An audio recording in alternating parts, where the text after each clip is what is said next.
America. Here's 93.7 The Ticket's Jake Sorensen. Did seem kind of meh. And Steve Sipple. Surprisingly good. This is Early Break with Sip and Jake. Sponsored by Gaina Trucking.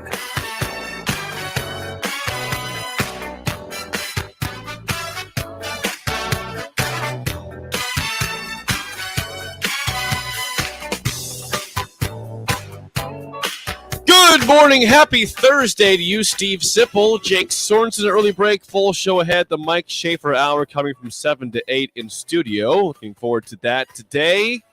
Yes. Get to plenty of football talk as well throughout the day. You had some sad news last night. Yeah, good morning. Good morning to you. Yeah, we lost Norman the cat to a coyote. Now, if people are aware, Norman has been mentioned several times over the years in these airwaves. Well, here's the deal. Now here's the deal.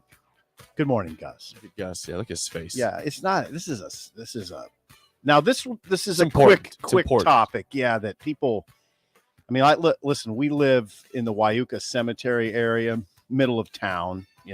Near Hartley School. Okay, so people can picture that middle of town, near East Campus, near Wyuka. I don't know for a fact that he died by coyote, but I know this for a fact. We've had a coyote on our property the last 3 days, nights, that we can see on our home cameras. That, like when I was telling Jake off the air, when we buried the chicken the other night, we went into the house at 8:54. On our camera system, the coyote appears at 8:57. 3 minutes later, after you just had buried a chicken. We had never seen a coyote. We've seen, like a seen lot foxes. of people. Yeah, like a lot of people, you see foxes on the grounds quite a bit. But this is the first time we've seen a coyote. Now, I'm just putting two and two together. Norman's never been. He's always at the door first thing in the morning. He's a night cat. You come on. We know He's what tough. happened. Norman's tough. Norman's cat, scary. by the way. Yeah, he's a scary cat. There's come on, put two and two together. What happened? And the coyote was right outside the window last night. We heard him doing his coyote noises, in the middle of town. Yeah, we're in the middle of town. This is not in the country. This is the middle of Lincoln. Yeah, middle. Yeah, if you're in the Wyuka Cemetery area or East Campus, I figure it must come either from East Campus, all that space there, or Wyuka.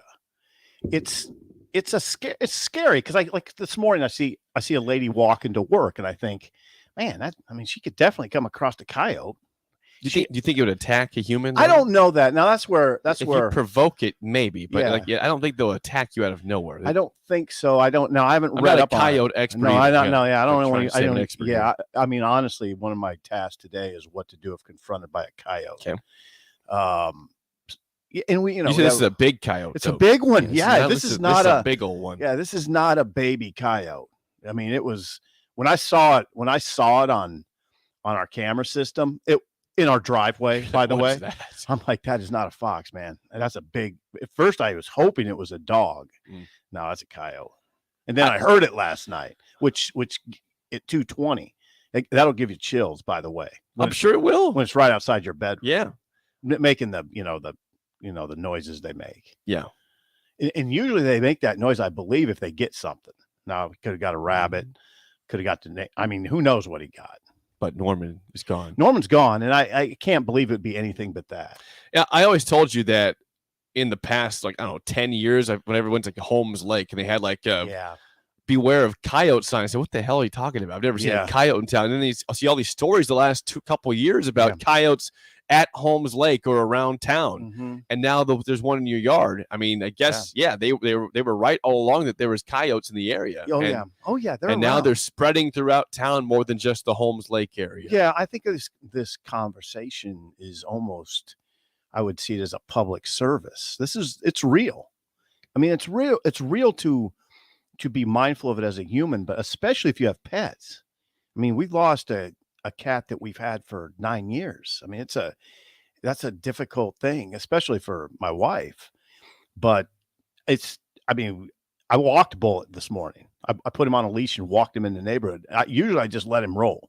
Just let him go out. Not today. Do his thing. I'm not doing that today. I won't be doing that for an extended period. Or let the chicken out in the yard. No, now you can't let the chicken out.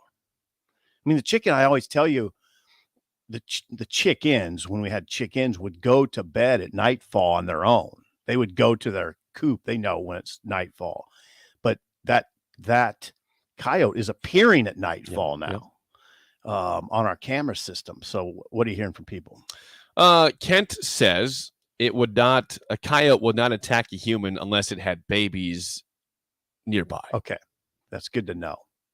That's good to know. Or if it feels like you're somehow between them and their babies, you might be in trouble without you knowing. Well, I hope to God that coyote hasn't established him or herself to that level. Yeah. I mean, we live in, that the thing that concerns me a little bit is you've seen our place and it's really wooded back there. It is. And he comes out of those woods, But you have a fence back there, don't you? Yeah, there's a fence. Does he hop it or what? Oh, you come through the front yard. It comes through the front. Okay. Now, see, it's not just us. I mean, I'm not thinking only of myself here. I mean, I have neighbors, a lot of them, and some of them have. My immediate neighbor has a small little dog. Yeah, we're telling. Careful with that sucker. Yeah. So, it's a serious conversation. If you see in your camera a coyote on your driveway, it's not a joke. I mean, that's not a joke. Especially if you have small kids or animals. Yep. John texts in, good morning, Jake and Sip, R.I.P. Norman. Yesterday morning at about 2:30 a.m., the foxes in my southeast Lincoln neighborhood were very noisy. It sounded like a little kid screaming outside, but it was a fox. Yeah. Not the way you want to wake up early in the morning. No. We had a fox in our backyard probably about, 5 or 6 months ago, and it was early, like 4 a.m. Like, what the hell is that? What kid is outside screaming? And my wife's like, that's a fox. I said, that's what a fox sounds like? That's right. That's a fox sound? It's a disconcerting sound. It is. That's an unfortunate sound they make. Yeah, it's unfortunate. Like, that's your sound. Now think what we're talking about here. And you have a lot of stresses in this world. I don't like adding coyote in my driveway to the list. No. Foxes, by the way, are manageable. That's a manageable. Yeah, they're all over the place. They'll get some things, but they're manageable. Well, they massacred our chickens. I mean, we had a chicken massacre, and that was a fox.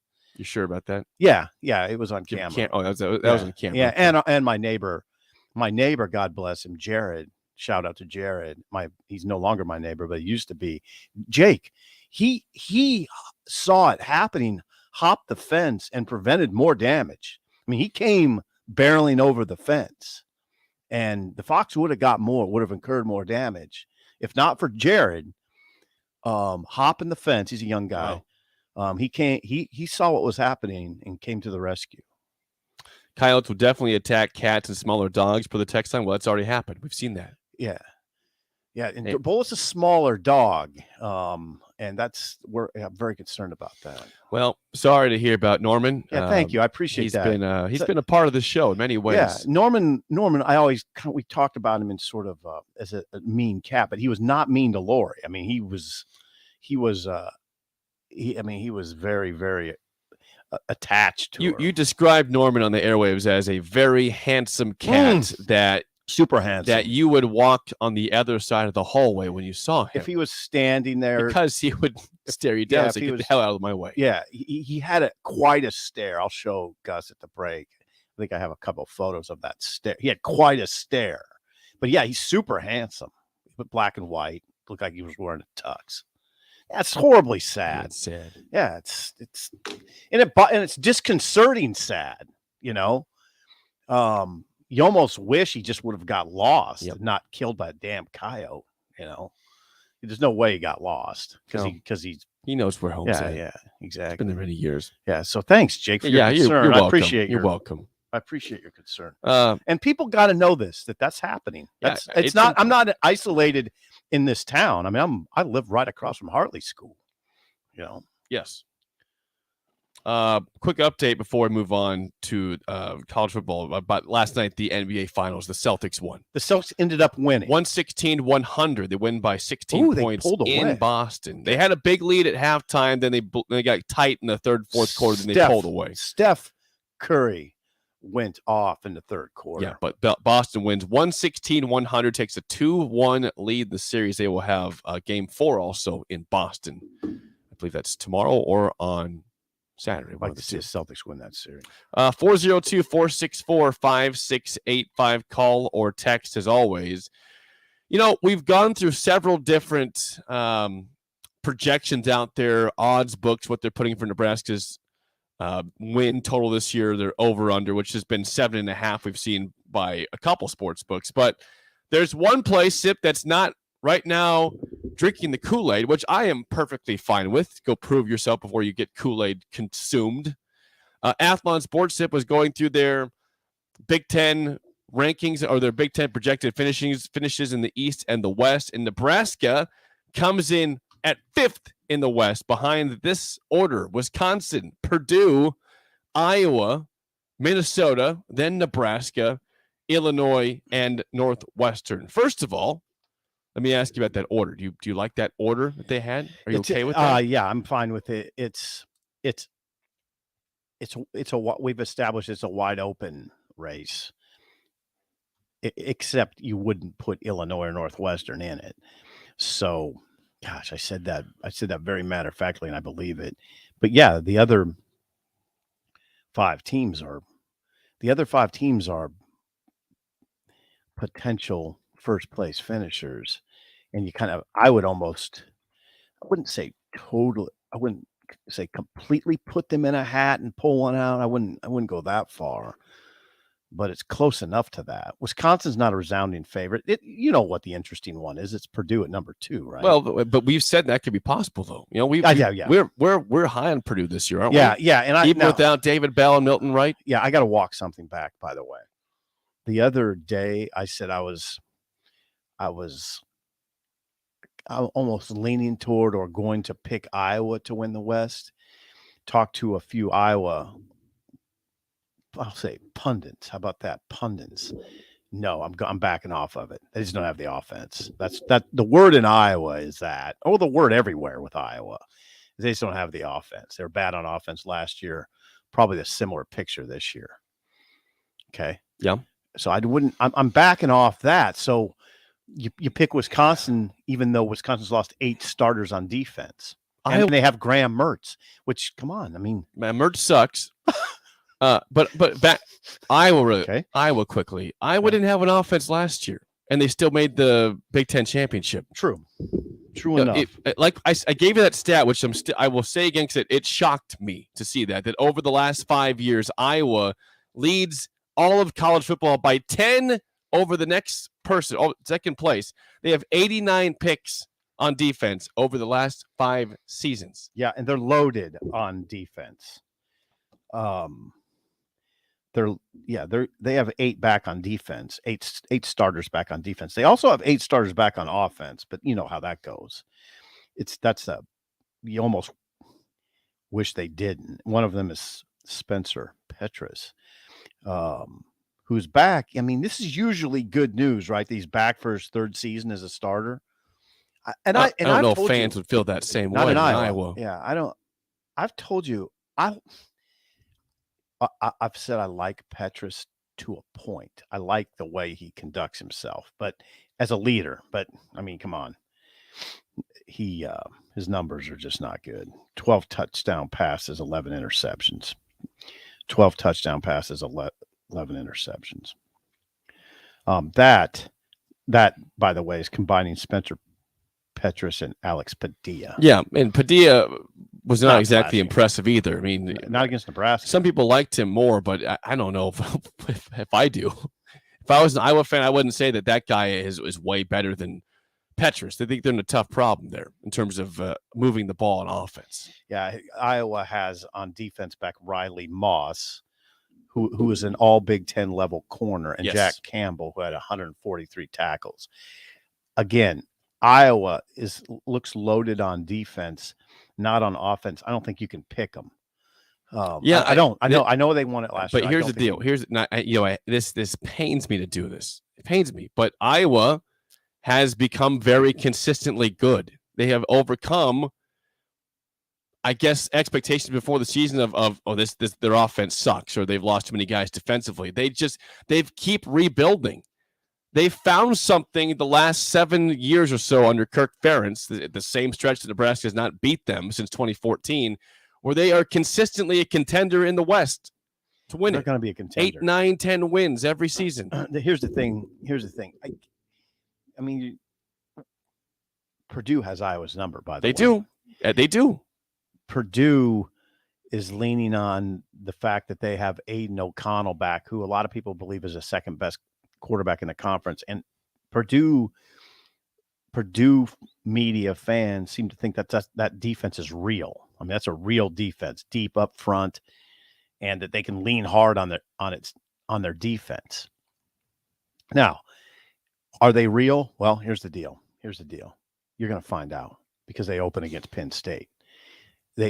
Purdue opens its season in West Lafayette against Penn State. Now, that's a must-see game. If you're a Nebraska fan, you got to see it, right? You can still be real with the loss in that game. Just be fair. A win's great. Okay, now wait a second. What about Nebraska? What about your take last year with Nebraska? Well, that was different.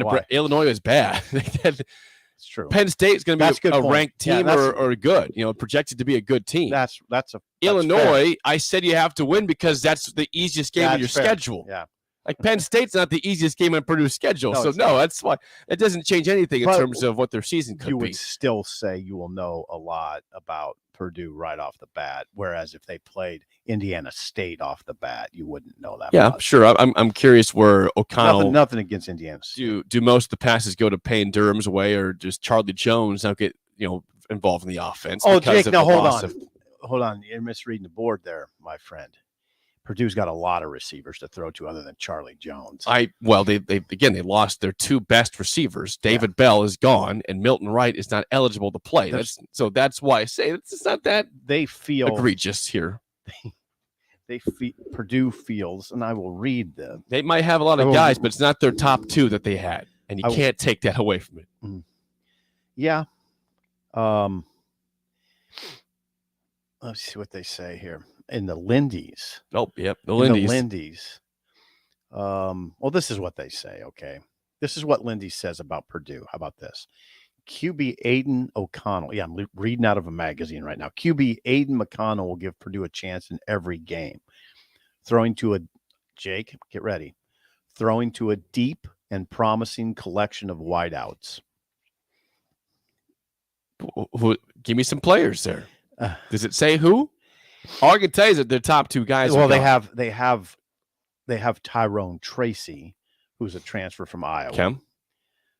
Brock Thompson, they say, may need to emerge. It's time, it says, for someone from the trio of TJ Sheffield, Mershawn Rice, and Abdur Rahman Yassin to break out. Payne Durham, the tight end. I like Payne Durham. Oh yeah, the tight end unit ranks among the best in the Big Ten with Payne Durham and Garrett Miller. They're as usual. Purdue has big question marks up front on the offensive line. They haven't been good up front for a little while. The defense, yes, George Karlaftis is gone, but the line could still be the strength of the defense, according to Lindy's. Yeah, Purdue, I have a tough time believing that, but that's fine. Oh, listen, I'm going to be skeptical here.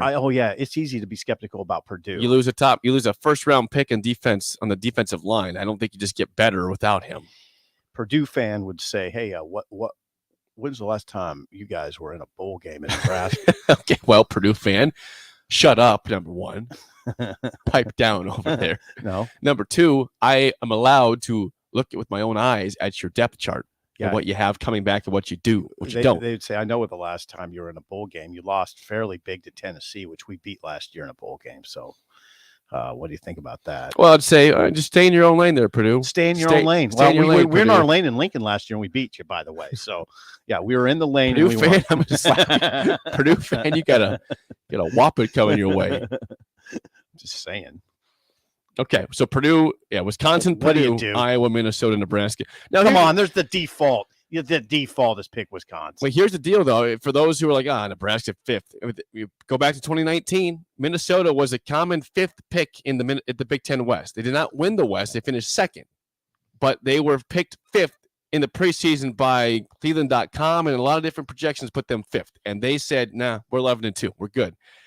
You can still again, it is a 5-team race. I wonder if it is. The rest of the division believes Nebraska is in that race or not. It's hard to tell. For the contenders, at least. Yeah. I listen to what outsiders say, and it's sort of mixed, but you do hear, as usual, as typical, you hear a lot of respect coming from the outside and less respect in the vortex, which is common. We're in the vortex. We know every flaw. We know every wart. A lot of people look at it. I hear a lot of people talk about it on the outside, and they always say, "Hey, Nebraska wasn't bad last year." I mean, they were in, they lost 8 one-score games. We all know that. And you get a lot of that. You know what you don't hear a lot of? Nebraska's bad. They're not bad. That's the thing. I always say it. We have to listen to ourselves. Jake, we had this conversation. Me and you had this conversation, but I also had it on another radio program yesterday when the co-host said, you know what? I think they can beat Oklahoma. And I said, so evidently you don't think Nebraska is exactly in shambles then, because you're saying publicly that you think they can beat Oklahoma. Well, that's more of a combination of the fact they almost beat them last year on the road. New head coach at Oklahoma. That might be more of a question of how good Oklahoma is going to be this year. I don't know if you're saying. I mean, I don't think you're going to say about UTEP. I think they're going to beat Oklahoma. I think they can beat Oklahoma. You wouldn't say that, right? But UTEP's in a smaller conference too. They're supposed to be. I mean, Indiana. Okay. I mean, so you don't look at Nebraska in the same way you look at Indiana. Maybe you should, but you don't. And I would say this. I don't think you should. I have to listen to myself.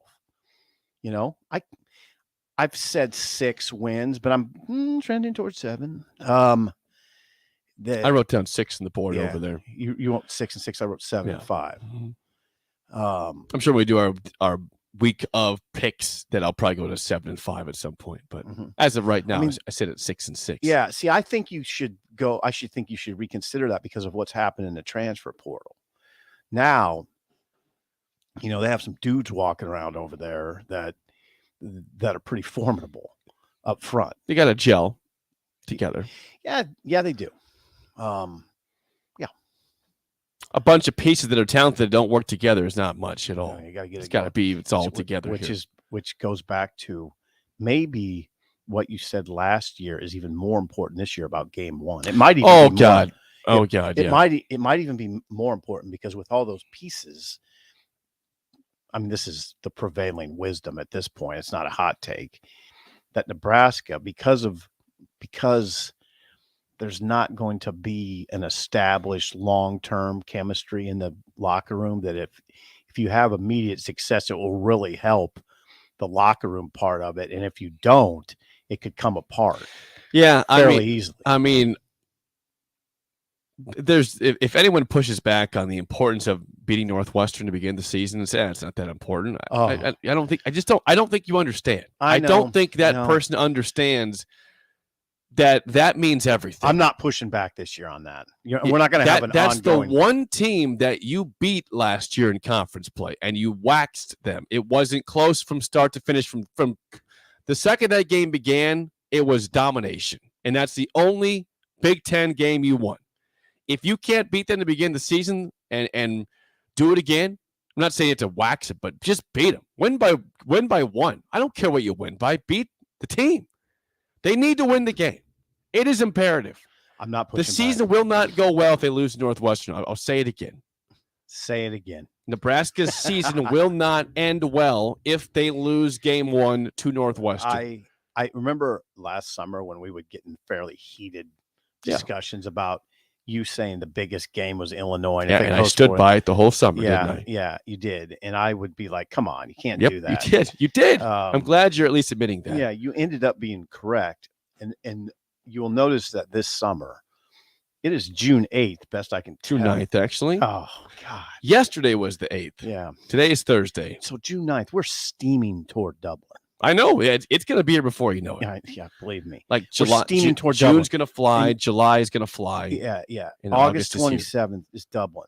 You will not get any resistance from me on that take this year. They got to beat Northwestern. Well, right now, look at this. Northwestern's picked last in the West. If you look at Athlon Sports, Northwestern's picked last in the West. Again, if you want to be considered serious contenders, at least to prove these different odds out there from Caesar Sportsbooks and different, and what they're putting out there, and believe that this is going to be the year you get back to a bowl game, I'm sorry, that's your easiest conference game you have this season. Mm-hmm. Now, Indiana might contend for that. They aren't very good either. But Northwestern's a team that you know that you can beat because you just did it. Here's a key part of Northwestern. And this, what time is it here? 6:27. Oh, we got a little time for a hot take. The Wildcats. always time for a hot take. Northwestern scored just 16.6 points per game last season, Jake. 16.6. Okay. They need to be much better at quarterback on the O-line. The defense finished 119th in the nation against the run.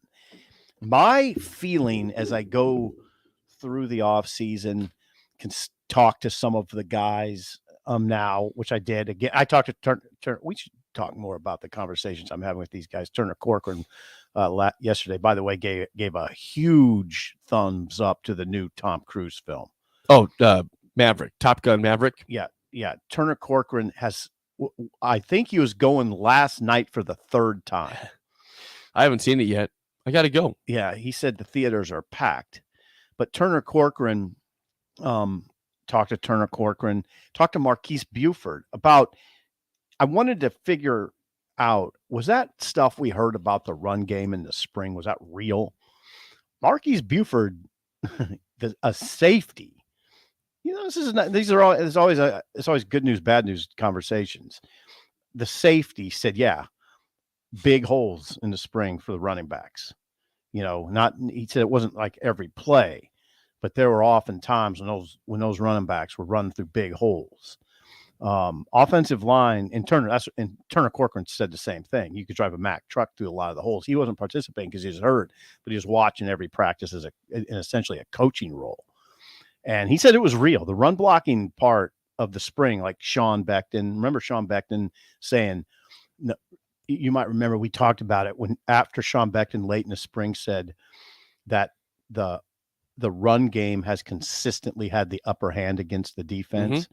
I wanted to ask those guys about it. And Turner said, yeah, I mean, we had a really good spring in the run with the run game. I mean, a lot of big holes. The mentality change is significant. In fact, I had a quote from him on Twitter last night. I don't think you read anything I write. I do too. I read it. I'm joking. I already made my rundown. But I can always adjust here. Turner Corcoran said this. I just put this quote on Twitter as a way to preview the column. Okay, now I'll be interested in your reaction. Coach Raiola's terms are this. You want your defender to be 10 yards away from the line of scrimmage or on his back. It was one of the first things he said to us in December when he got to campus. Now, you would say, well, wait a second. What offensive line coach doesn't have that mentality? And it's just like anything else. They emphasize it to varying degrees. And with Donovan, Turner Corcoran said, it is what we live by. I mean, there's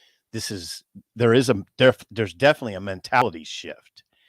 It's like someone said on Twitter, made a good point, that you might have a boss who says, we're going to put customers first all the time. Now, all bosses will say that, but some live it, and it becomes very clear to their employees, yeah, he means it. It's customers first. Okay. Others, you can see by their action. No, it's not really. He says that, or he or she says that, but it's not really the case. Your eyes are glazed over. You are not listening. I was listening to everything and also seeing what Gus was telling me over there. Yeah, what's going Triple on? task. Yeah, he said his computer crashed. I got to run the video stream. It's fine. Yes, got it. All right. So there you go.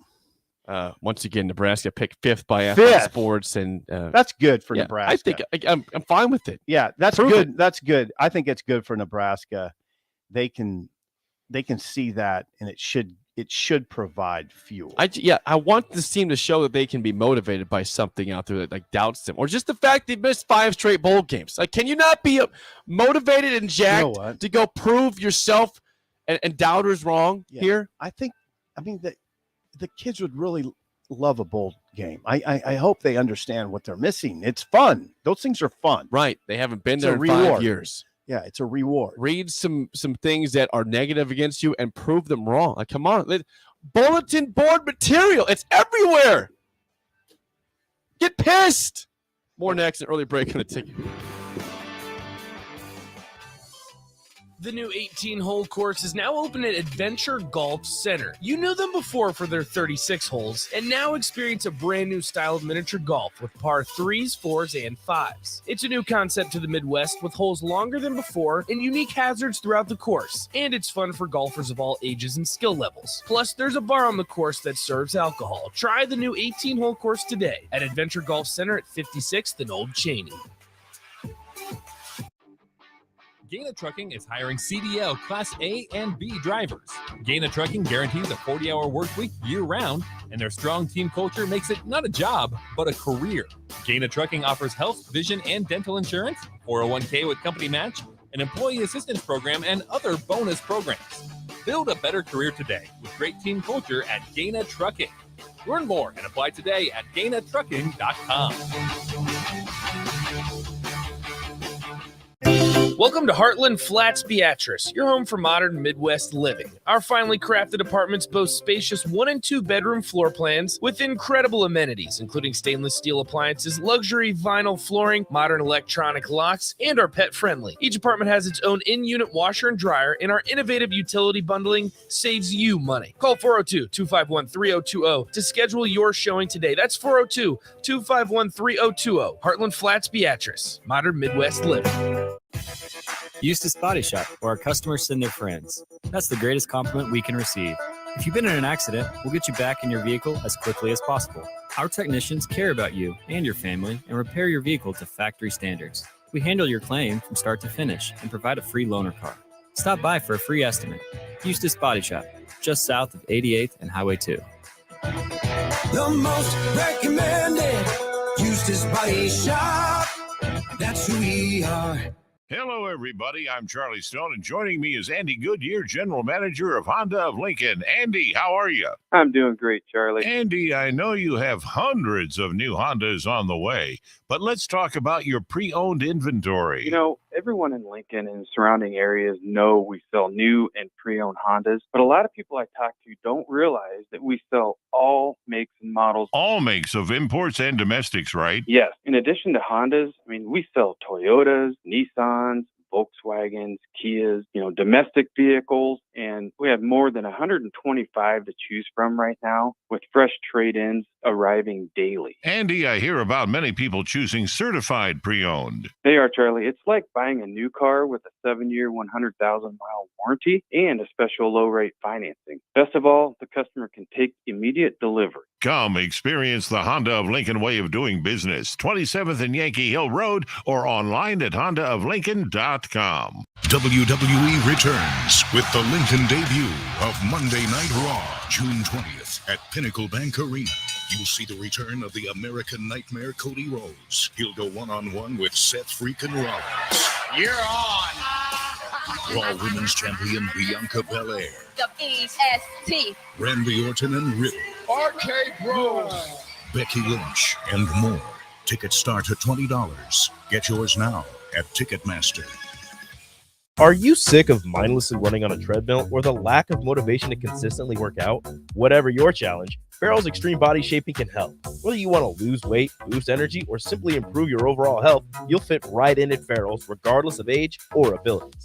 Build endurance with their kickboxing and strength training group fitness classes while also getting nutrition coaching. Try Farrell's now for a free week.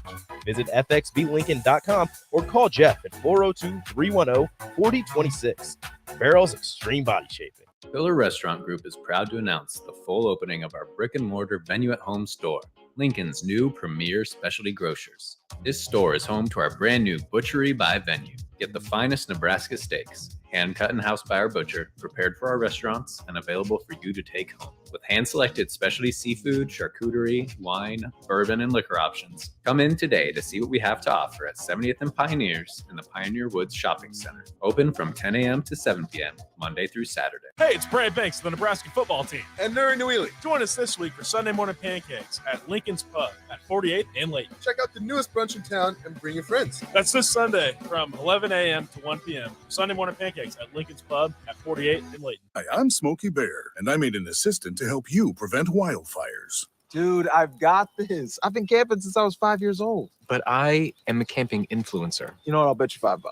Assistant Smokey, what is the best way to put out a campfire? To put out a campfire, drown with water, stir, drown again. Then make sure the fire is out cold by feeling with the back of your hand. Wait, really? I'll take the $5. Learn more at SmokeyBear.com. Brought to you by the U.S. Forest Service, your state forester, and the Ad Council. Anybody who knows me knows I was cocky out of the womb. Is Early Break with Zip and Jake. Brought to you by Gaina Trucking. Weekday mornings from 6 to 8 on 93.7 The Ticket and theticketfm.com.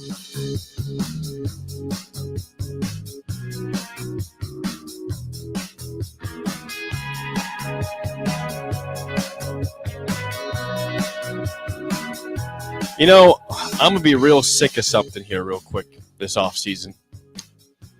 And that is conversations about Adrian Martinez from his fan base. Whoa, what's going on?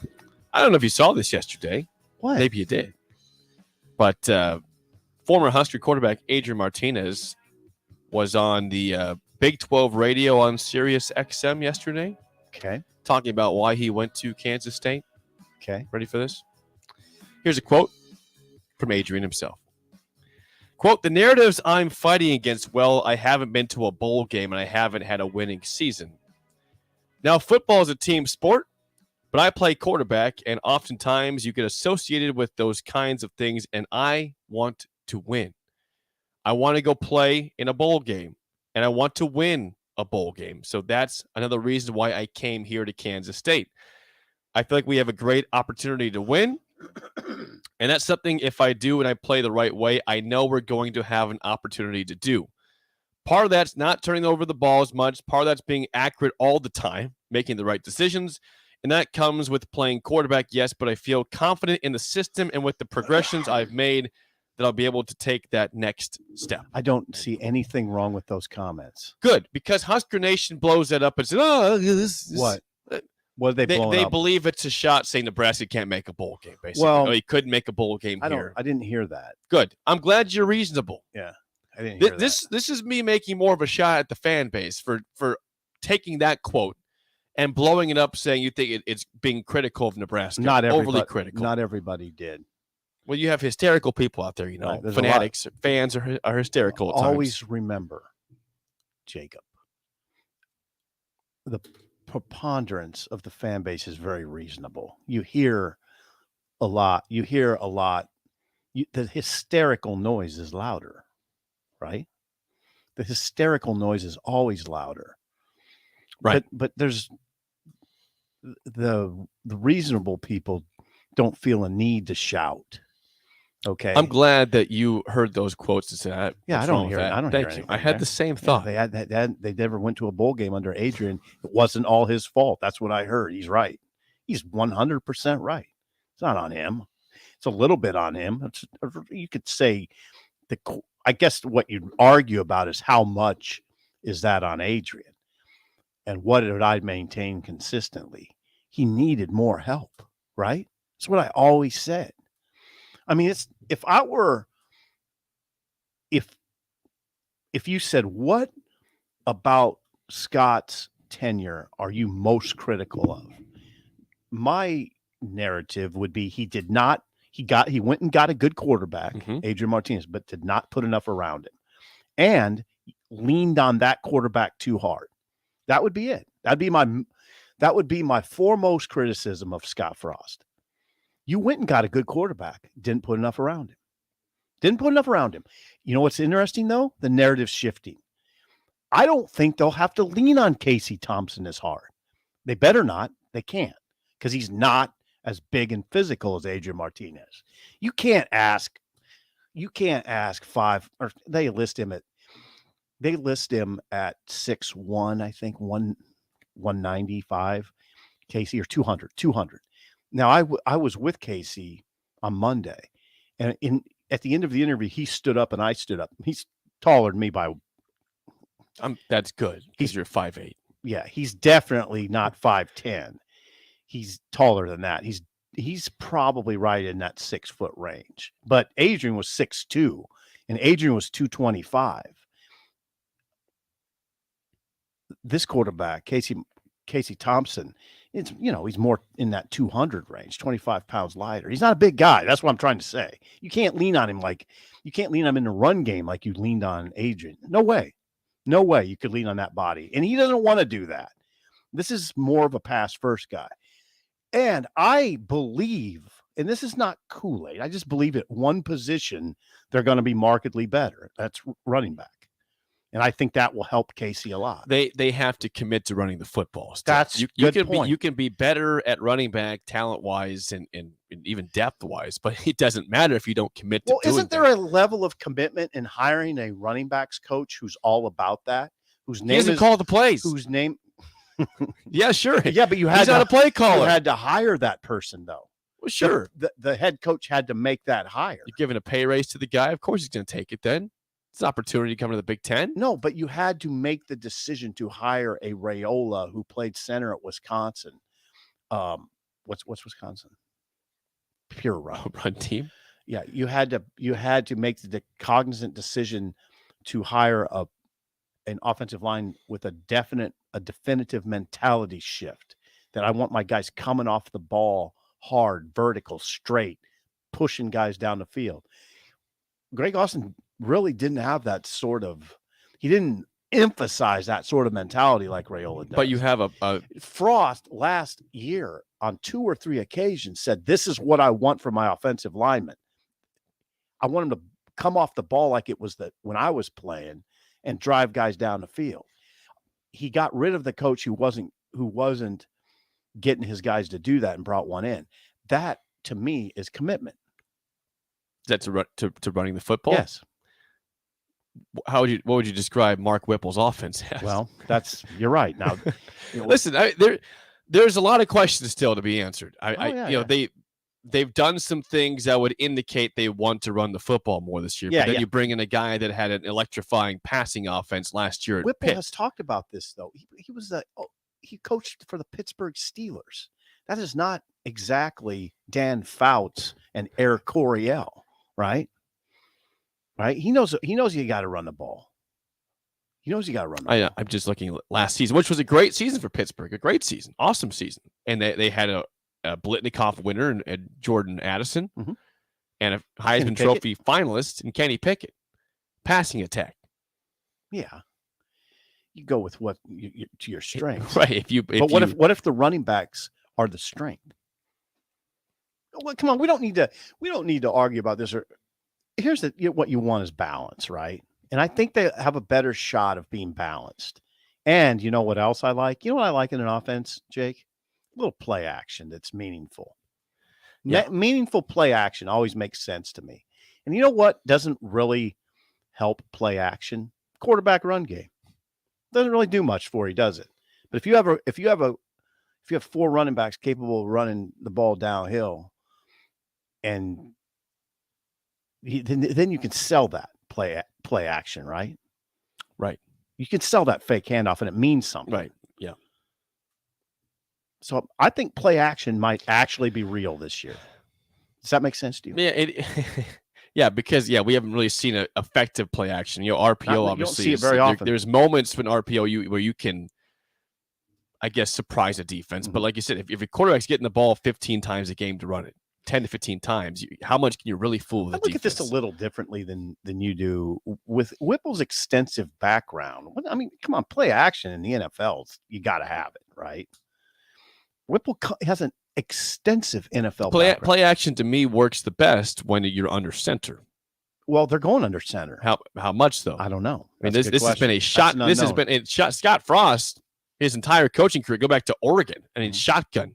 UCF shotgun. But what if Nebraska shotgun? But what if the storylines of spring is they're going under center at times? At times is how often is at times? Like, I'm just trying to diagnose this entire thing. Well, you don't know in part because, and maybe they don't know because they don't. I mean, are they going to be able to run the ball?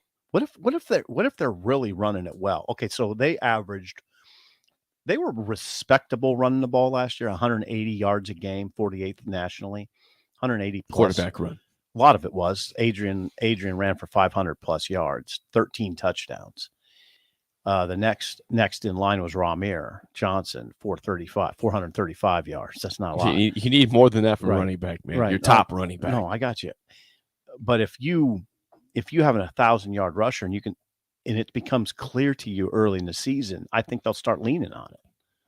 I mean, I think you got to give Whipple some degree of credit here. If you have a running back core that's showing that they can get 4 or 5 yards pretty regularly, why would you not lean on that? And why would you say he wouldn't lean on it? When you have no evidence. Speaking when you have no evidence hypotheticals here. Yeah, you have no evidence that suggests. All I can say is they have a new play caller.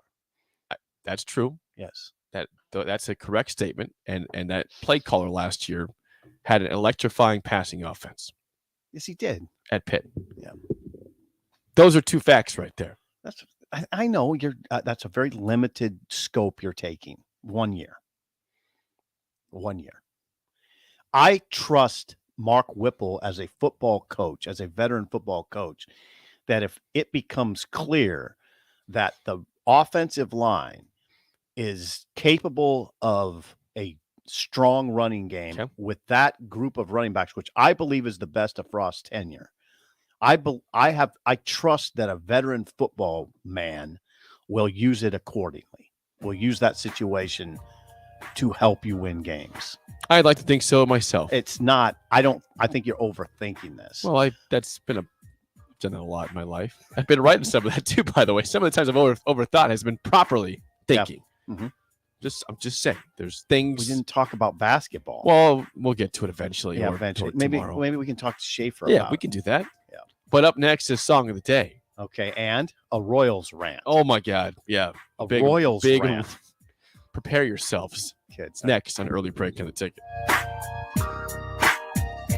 There's not many things worse than having plumbing issues at your home or business, but it's even worse if the problem isn't fixed correctly. Select Plumbing gets it right the first time, and they specialize in several things: general plumbing, water heaters, faucet and fixture repair, underground sewer and water repairs, backflow testing, and more. Keep your property free from leaks and other issues. Call today for a free estimate at 402-560-6197. Plus, they're hiring service plumbers. Contact Select Plumbing to inquire at 402-560-6197. Hey guys, it's Jake Sorensen. Meat is the absolute best Father's Day gift ever. And here's a little gift-giving wisdom from Omaha Steaks. Dads do indeed want steaks. And with Father's Day around the corner, there is not a better gift than Omaha Steaks. Visit omahasteaks.com and type Jake in the search bar and order the Dads Want Steaks package. For just $99, this limited time package includes 16 mouth-watering entrees he's guaranteed to love, like smoky, tender bacon wrapped filet mignons,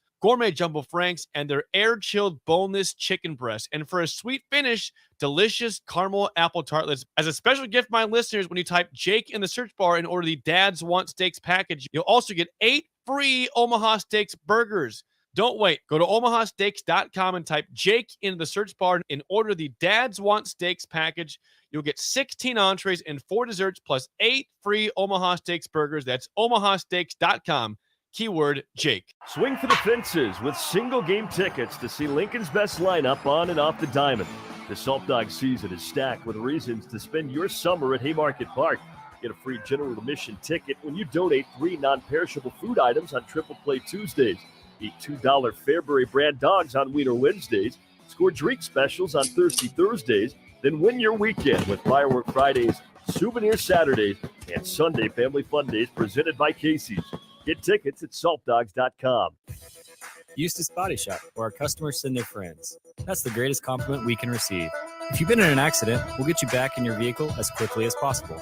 Our technicians care about you and your family and repair your vehicle to factory standards. We handle your claim from start to finish and provide a free loaner car. Stop by for a free estimate. Eustace Body Shop, just south of 88th and Highway 2. The most recommended Eustace Body Shop. That's who we are. Mike Schaefer here for Trek CBD. Springtime is here, and that means you're outside more in nice weather and maybe even having garage parties with neighbors. The drink of this spring and summer isn't your typical seltzer. It's drinkable Delta 8. Yep, Trek CBD has drinkable Delta 8 seltzers with mango and lime flavors for 4-packs and 12-packs, coming in a variety of mango, watermelon, lime, and berry. They also have hemp-derived Delta 9 syrups to put in your beverages, and as always, the excellent Delta 8 gummies. Trek CBD, CBD done right. Hey, it's Brad Banks of the Nebraska football team. And Nuri Newely. Join us this week for Sunday morning pancakes at Lincoln's Pub at 48th and Layton. Check out the newest brunch in town and bring your friends. That's this Sunday from 11 a.m. to 1 p.m. Sunday morning pancakes at Lincoln's Pub at 48th and Layton. Pillar Restaurant Group is proud to announce the full opening of our brick-and-mortar venue at home store, Lincoln's new premier specialty grocers. This store is home to our brand new Butchery by Venue. Get the finest Nebraska steaks, hand-cut in-house by our butcher, prepared for our restaurants, and available for you to take home. With hand-selected specialty seafood, charcuterie, wine, bourbon, and liquor options. Come in today to see what we have to offer at 70th and Pioneers in the Pioneer Woods Shopping Center. Open from 10 a.m. to 7 p.m., Monday through Saturday. Action Plumbing, Heating, Air, and Electric always makes safety a top priority for our home and office. In under just 1 hour, their team installed the state-of-the-art air scrubber system directly into our existing HVAC ductwork. This technology purifies the air and reduces exposure to common bacteria and viruses, creating a safer breathing environment for my family. Action delivers honest quality services we can count on. To learn more, visit actionlincoln.com. You love to bash his sports takes. Now, will you feel like an idiot if you're a big tough? If you're a big tough guy this morning, But you really love to voice your displeasure for his music choices. stumbled on an issue that I did not think would generate this much passion and discussion. It's time for Jake's questionable song of the day on Early Break on 93.7 The Ticket and theticketfm.com. I like the way sparkling earrings lay against your skin so brown. And I want to sleep with you in the desert tonight, with a billion stars all around. 'Cause I got a peaceful, easy feeling that I know you won't let me down. 'Cause I'm already standing on the ground. Song of the day, Peaceful, Easy Feeling by the Eagles from 1972. 464-5685. 1 is bad, 10 is good. Text your rating on the Sauter Heyman Jewelers Song of the Day. Oh, but she can't take you anyway. You don't already know how to go. And I got a peaceful, easy feeling, and I know you won't let me down. 'Cause I'm already standing.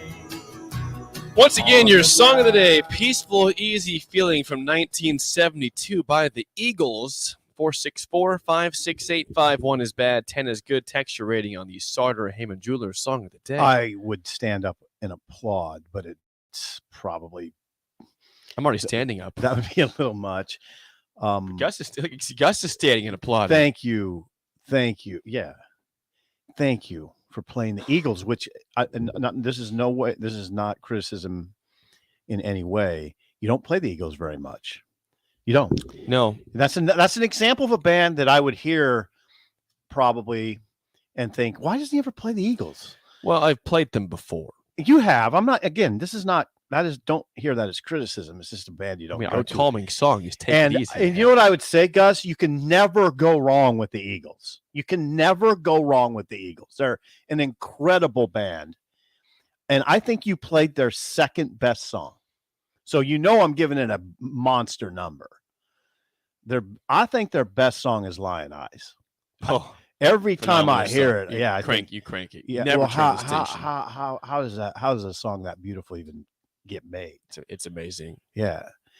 Phenomenal band. You played their best song. I'm going to say 9-7. You said second. Yes, their second best song. Excuse me. I'm sorry. Lion Eyes is their best song. I think you played their second best song. I mean, no, I have played Lion Eyes before. I played Take It Easy before. I played one of these nights. Have you played? I don't think I played One of These Nights. Nope. Tequila Sunrise. Mm-mm. Take It to the Limit. I think. Yeah, I definitely played that one. Yeah, you played Take Great It to the song. Limit. Yeah, great song. Yeah. Okay, I'll give that 9.7. 9.7. Okay, we bring Gus to the mic. Gus has written his score on the grease board. I don't know if the applause and the standing ovation was sarcastic or not from Gus. It wasn't. But I don't think he's 9.7. I do think he's a 9 though, which is high. Has he given a 9? Yes, I think so. I believe he has.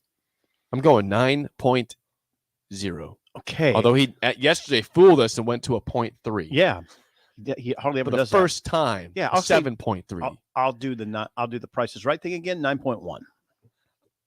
I'm going 8. Okay, it's good. 8's still good, Gus. It was a good song. It didn't blow me away. No, it doesn't. It doesn't do that. You'll never be blown away by the Eagles, right? Which, which I'd kind of need to bump it up to that 9-10 range, but I liked it. It's like a nice, relaxing song. Yes. You can sit out on the back porch. You can go for a drive, listen to the song with a Corona.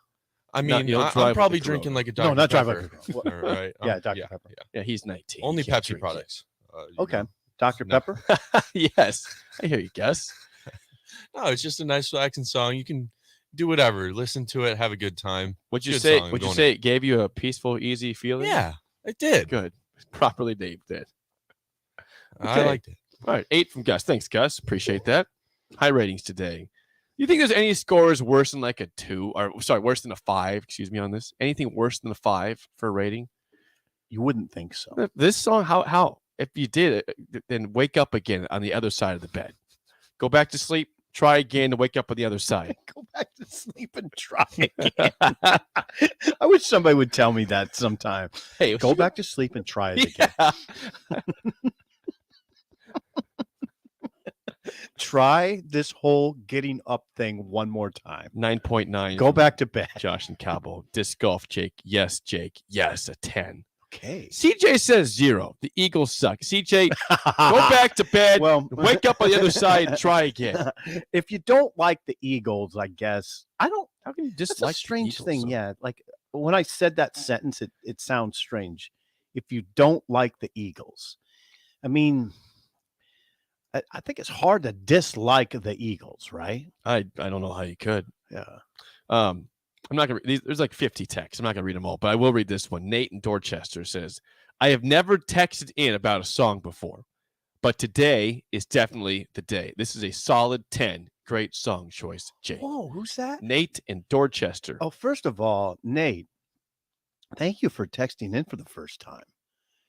And the fact that the texts are rolling in at that level at this hour on June 9th, I hope you guys appreciate. I hope you know how much we appreciate that. What are some others? What does John give you? John in Des Moines, is he on the text line today? I see John in Fremont. Yes, John in Fremont. He gave me a 10 plus. Wow. Harper's dad an 8. Harper, of course, asleep in the summertime. She's not awake this morning. Okay. Doug and Lincoln a 9. Max 8.7. Randy 9.5. Brian says a 10. That's what I'm talking about, Jake. You're the man is the description there.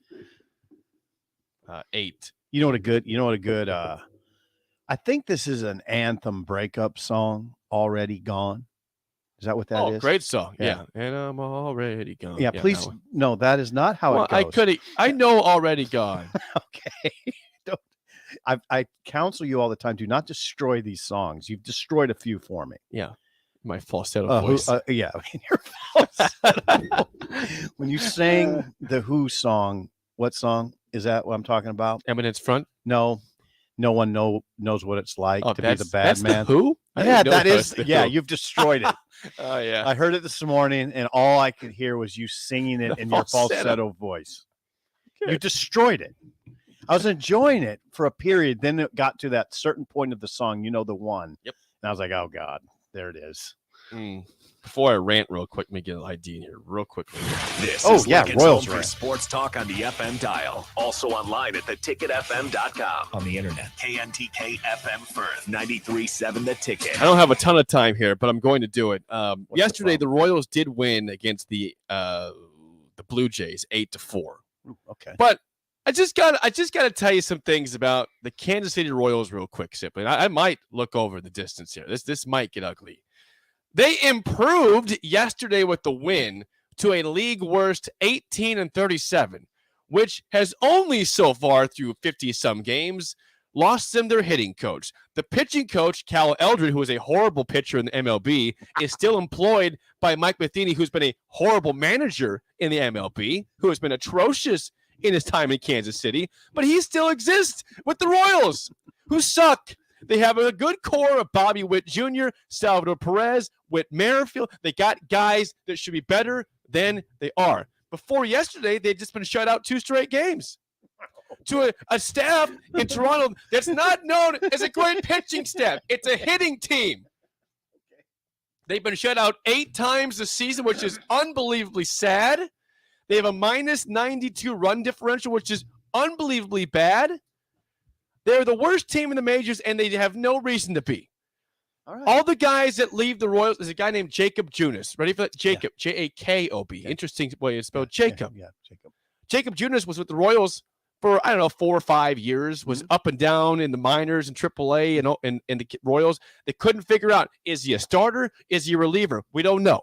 They tried him both places. He had some success, but ultimately they cut him. He goes to San Francisco, and he's got a 2.4 ERA as a starter this year. Because you know what? They know how to develop in San Francisco. They have a plan.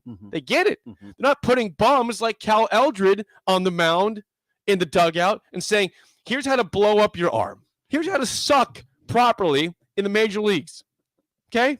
This is good. I like this.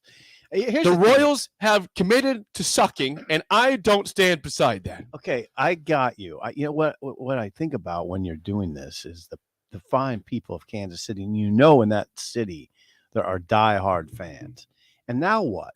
It's June 9th, and they have no shot to do anything. They're 18-37. The season is dead. It's June 9th. Yep, season's over.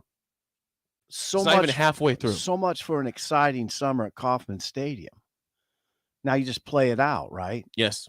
See, I feel for the city of Kansas, the city of Kansas City. I do. I literally do, because there are hardcore fans there. Well, you saw in their runs in 2014-15, the stadium was always full. I know, because they had a good product, and the fans came out. Like, they filled up 30,000+ fans. It doesn't happen in baseball right now. You don't see that kind of attendance. By the way, they're talking about a downtown stadium. Well, they better not do it until they actually give a crap about the results on the field.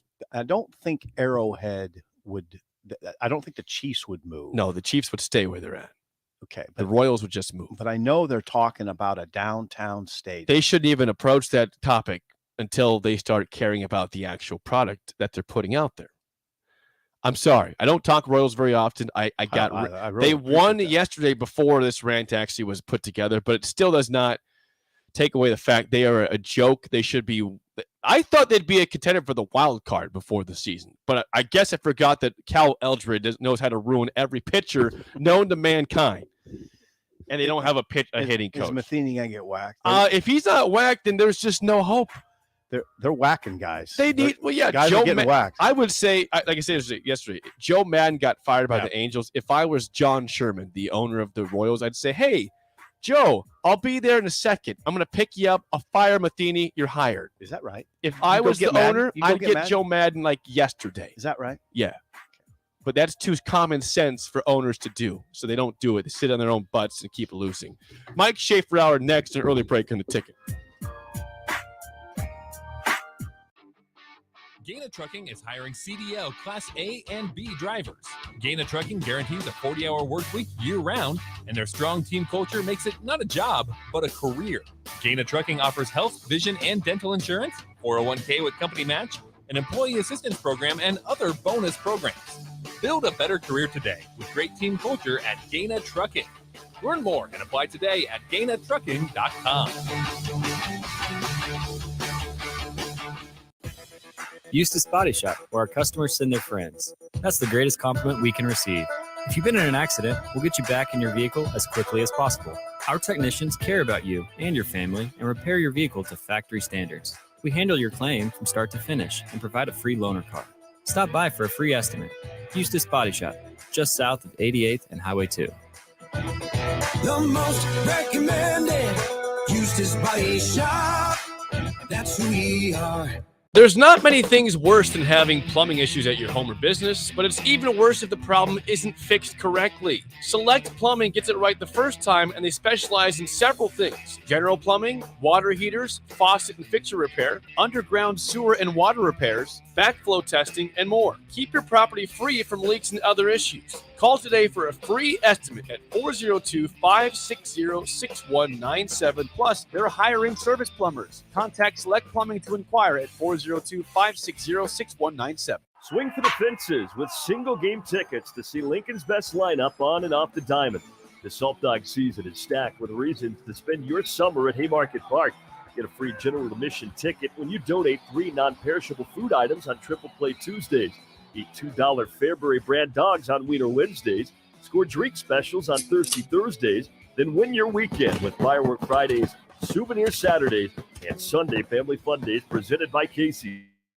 Get tickets at saltdogs.com. Beatrice Bakery. They ship cakes all over the country. True story. But take a look inside their shop and you'd have no idea. This is a Nebraska product through and through. Not some massive production plant. Local people making delicious cake just for you. So go see them in their new storefront location in downtown Beatrice. Grab some grandma's fruit cake, some chocolate rum cake, or my favorite, the turtle nut cake. And say hi to Rick and the crew. Beatrice Bakery. Online at BeatriceBakery.com.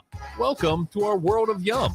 Pillar Restaurant Group is proud to announce the full opening of our brick-and-mortar venue-at-home store, Lincoln's new premier specialty grocers. This store is home to our brand new Butchery by Venue. Get the finest Nebraska steaks, hand-cut in-house by our butcher, prepared for our restaurants, and available for you to take home. With hand-selected specialty seafood, charcuterie, wine, bourbon, and liquor options. Come in today to see what we have to offer at 70th and Pioneers in the Pioneer Woods Shopping Center. Open from 10 a.m. to 7 p.m., Monday through Saturday. Working at Continental in Lincoln isn't a job, it's a career. And right now they've raised wages again and they're hiring for production operators at $22.07 per hour and other select jobs starting at $23.77 per hour, with wages growing up to $29.71 per hour. Continental also has salaried jobs available and great benefits, plus medical and prescription costs at very low premiums. Dental, vision, and life insurance are offered at no premium cost to the associates. To learn more or to apply, go to continental-jobs.com with keyword Lincoln. Come work at Continental today.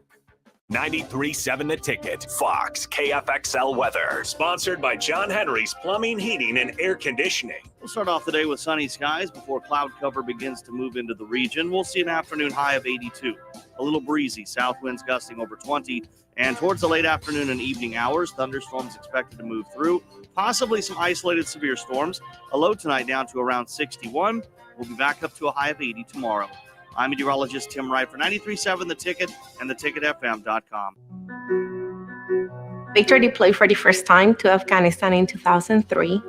At 4 a.m, my phone rang. They said, "I regret to inform you that your husband was wounded in action." Victor sustained a moderate traumatic brain injury. I was doing school full-time, and I was also then caring for Victor. One of the most important elements of caregiving is taking care of yourself.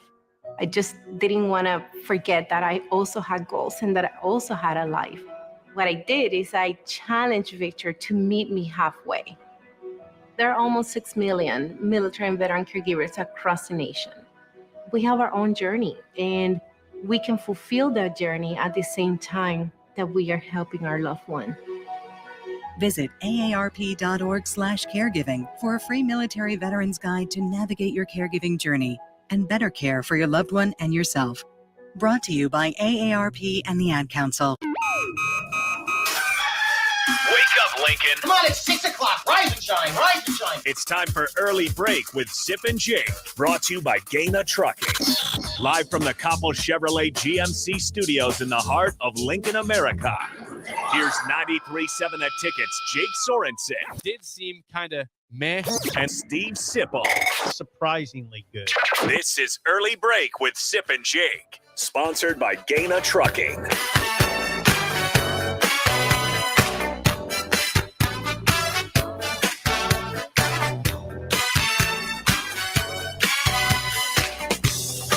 Welcome back to Hour 2 on a Thursday. Steve Sipple, Jake Sorensen, Early Break, fun show. So far, you get the podcast at theticketfm.com. Again, the show is always sponsored by Gaina Trucking. I have not heard from Mike Schaefer yet. I think he'll be here, but if not, we will tango. He'll be here. And before that, you do have a question for me. Well, a couple things we established on the break. We established that what song do we establish as a throwaway song for the Eagles? Life in the Fast Lane. Lane. Thank you. Life in the Fast Lane. I'm losing my mind, by the way. I'm not with it this morning. I need more coffee or something. Life in the Fast Lane by the Eagles is a throwaway song. I kind of agree with you. It's a throwaway. We're agreeing too often. This is scary. Yeah. Now, I wonder if you'll agree with the Vegas Bobcat on this. All right. He writes in, the Vegas Bobcat, I don't know if he's still in Hawaii or not, but he writes in, you look like a homeless man in that shirt. No. Now, Hang on. Okay, Gus, you can address this. Do I look like a homeless man? Gus, you can be honest. No. I will tell you. It's a wonderful Lincoln Bo shirts. Pelini used to tell me all the time I look like a homeless person. You had disheveled hair back then. I've had that. People have told me that for a long time. Schaefer can weigh in on this too. That I look like a homeless person. Let me get situated here real quickly, but yeah. Do I look like a homeless person? Today you don't. Is this about your attire or your just overall your look. hair and your face? I don't know. Mike Schaefer joins us now. Schaefer, give him a headset. Yeah, the first question. Are you a non-headset Does Sipple look homeless to you? It's the first question you walk into. Vegas Bobcat said I look like a homeless person today. Not today. I said the same thing. In general, no. Occasionally. I don't usually look at you and think of homeless person. Okay. Just disheveled. I mean, Disheveled's certainly fine. compared to myself, where if I let the beard go a little bit. You're a little grizzled sometimes. Yeah, I mean, there's times where I walk around and I wonder if someone's going to throw spare change at me. I mean, comparatively, I don't know that you have that concern as much. Concern's a wrong word. The oddity of it. Take it. Just take it. Take the damn change. You got to be careful. You're downtown and you're just, you're walking around and you're standing at the corner waiting for the light to change. Someone might get the wrong idea. All right. It's a good thing I don't have Slider with me when I'm down there. Or they would really get the wrong idea. That's good, Schaefer. So not today. Doesn't look homeless. Generally, he doesn't look homeless. We know we love the Lincoln T-shirts that Derek Bombick provides us. Is Life in the Fast Lane a throwaway song by the Eagles? Schaefer doesn't have hot takes on songs usually. I don't have hot takes on the Eagles either, which is like a band that I feel like people either really love them or outright just hate them. Yeah. I've never talked to an Eagles hater ever before. Oh, they're out there. Really? They're definitely out there. Sounds like the X-Files. Something's out there, man. They're out there lurking. Yeah. Where are they? What do they look We'll like? let you and Mulder and Scully figure it I know. out. Yeah, we're going to find this person, these people, these creatures. I just feel like maybe it's just because they're a band that gets made fun of a lot in popular culture that I assume that they're maybe more polarizing than they actually are. I'm fine with the Eagles. We're bouncing around a little on Schaefer. One That's thing what we do. It's the offseason. before we get into the football, there's a lot of football recruiting talk. What would you say if I told you my cat was killed by a coyote? There's a lot of coyotes from what I've heard. Yeah. In your neighborhood, is that an issue at all?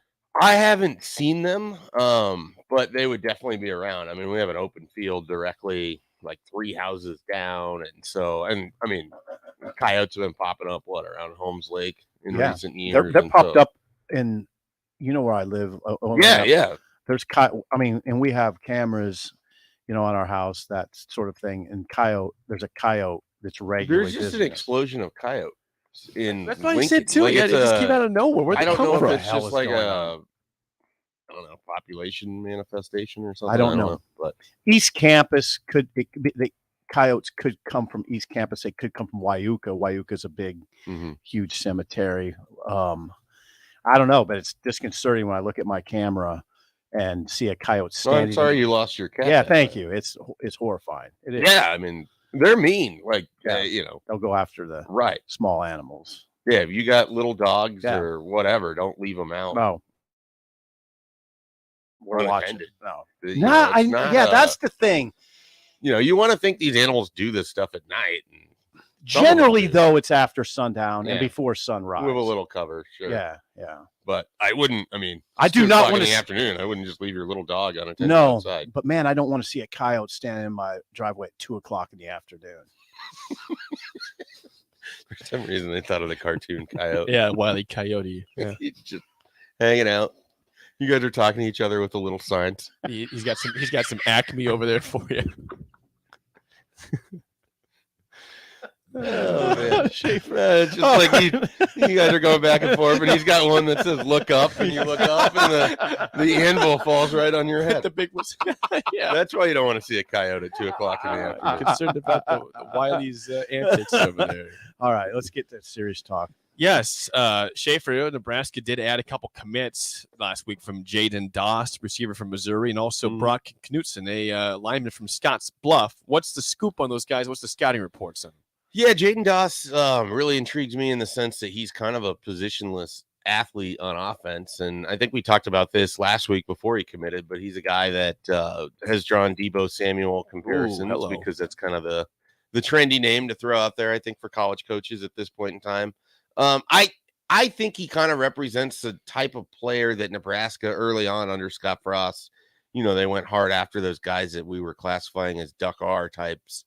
I think Jaden Doss is kind of in that mold where he could play a slot wide receiver position and use it or utilize it sort of as a running back where you're trying to get him the ball on, tunnel screens, or you're getting them the ball out of the backfield or jet sweeps or, things of that nature. That's kind of what I see with Jaden Doss. He really intrigues me. He's a bigger guy than people might think too. He's 5'11 and a half, 6 foot. And 195 pounds. So he's already physically pretty well put together.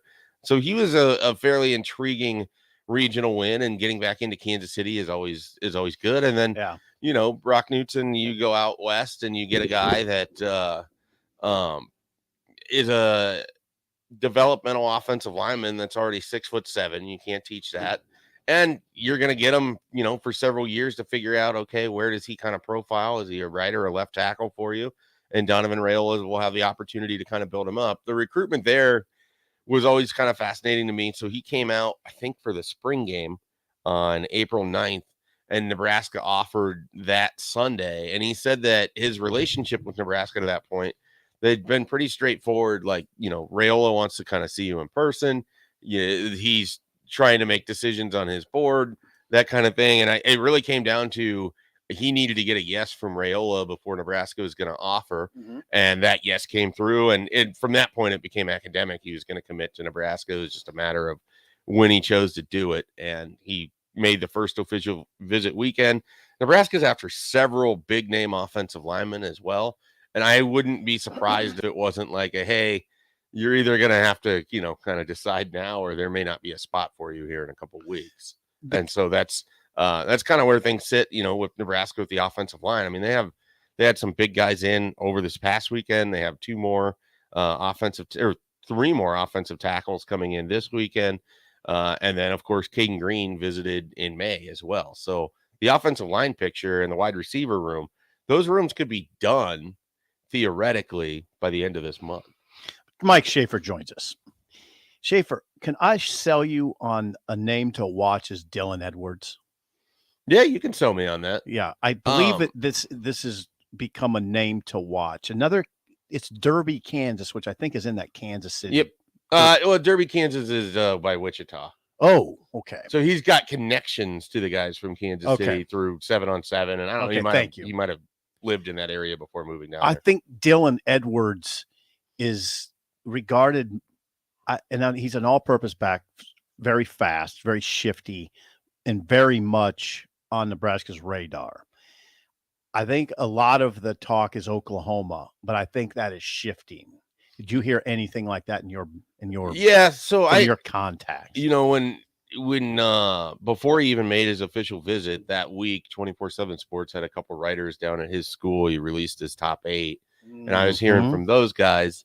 And at the time, the general consensus was it was Oklahoma's to lose. Yes, and then also kind of heard that Oklahoma wasn't necessarily in a hurry there either.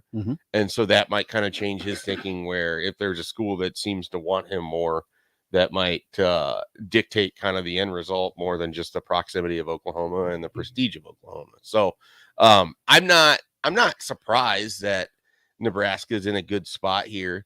I was somewhat interested what happens with DJ Braswell and if that change, because there's like Dylan Edwards is almost the Venn diagram of Jaden Doss and DJ Braswell. Like he could be a running back, but he could also be that Duck R type. Yeah, that's what we're talking about. And I don't know that you take all 3 of those guys. Okay. And so that's kind of, and I don't know who they value more, Braswell or Edwards. I think Edwards. Yeah, and I don't know. Yeah, I think Edwards. I'm going to go Edwards. So I think it's a name you got to watch right now, Dylan Edwards. Yeah. I also don't know that you take a lot of running backs in this class until you're at least later on to figure out what the hell that room looks like. I think what we're looking at, Shave, is the receiver room changing markedly after this year. Yeah. 5, 6, 7 guys gone. You got to get some guys. Yeah, no, I think that if anyone has been listening to Mickey Joseph, he didn't come here to coach up what was already here. He came here to build the wide receiver rooms that he's accustomed to. And if that's taking a ton of wide receivers in one cycle, whether they're a combination of transfer guys or high school guys, he's going to definitely do that. And if that comes at the expense of what was already here, what if I told you the way he talked this spring should tell you that all of those redshirt freshman wide receivers are on notice. One has already left. Yeah, he essentially said that. I mean, basically every wide receiver is on notice. Yeah. Well, it would not surprise me, and I'm not talking completely off the cuff here, if the top 3 receivers right now, if they go 3 wideouts on the first play, that it's Trey Palmer, Marcus Washington, and Isaiah Garcia Castaneda. Would not surprise me at all. Yeah, I mean, now that leaves Omar Manning. I mean, Omar Manning's not left out of the equation. He just wouldn't be one of the top 3. Right.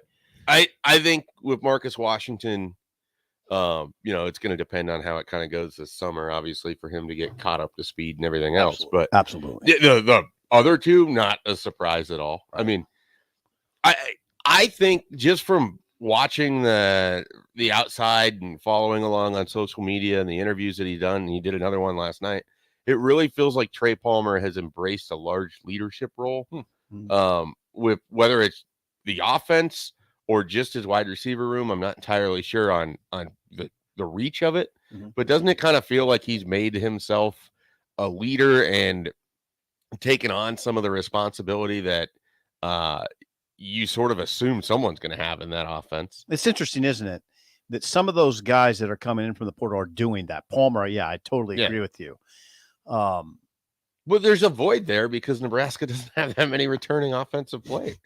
Someone's got to lead, right? Yeah, right. Someone's And I would switch over to the defense, though, and I think you're going to get that from Stephon Wynn and Drew and probably Mathis. Okay.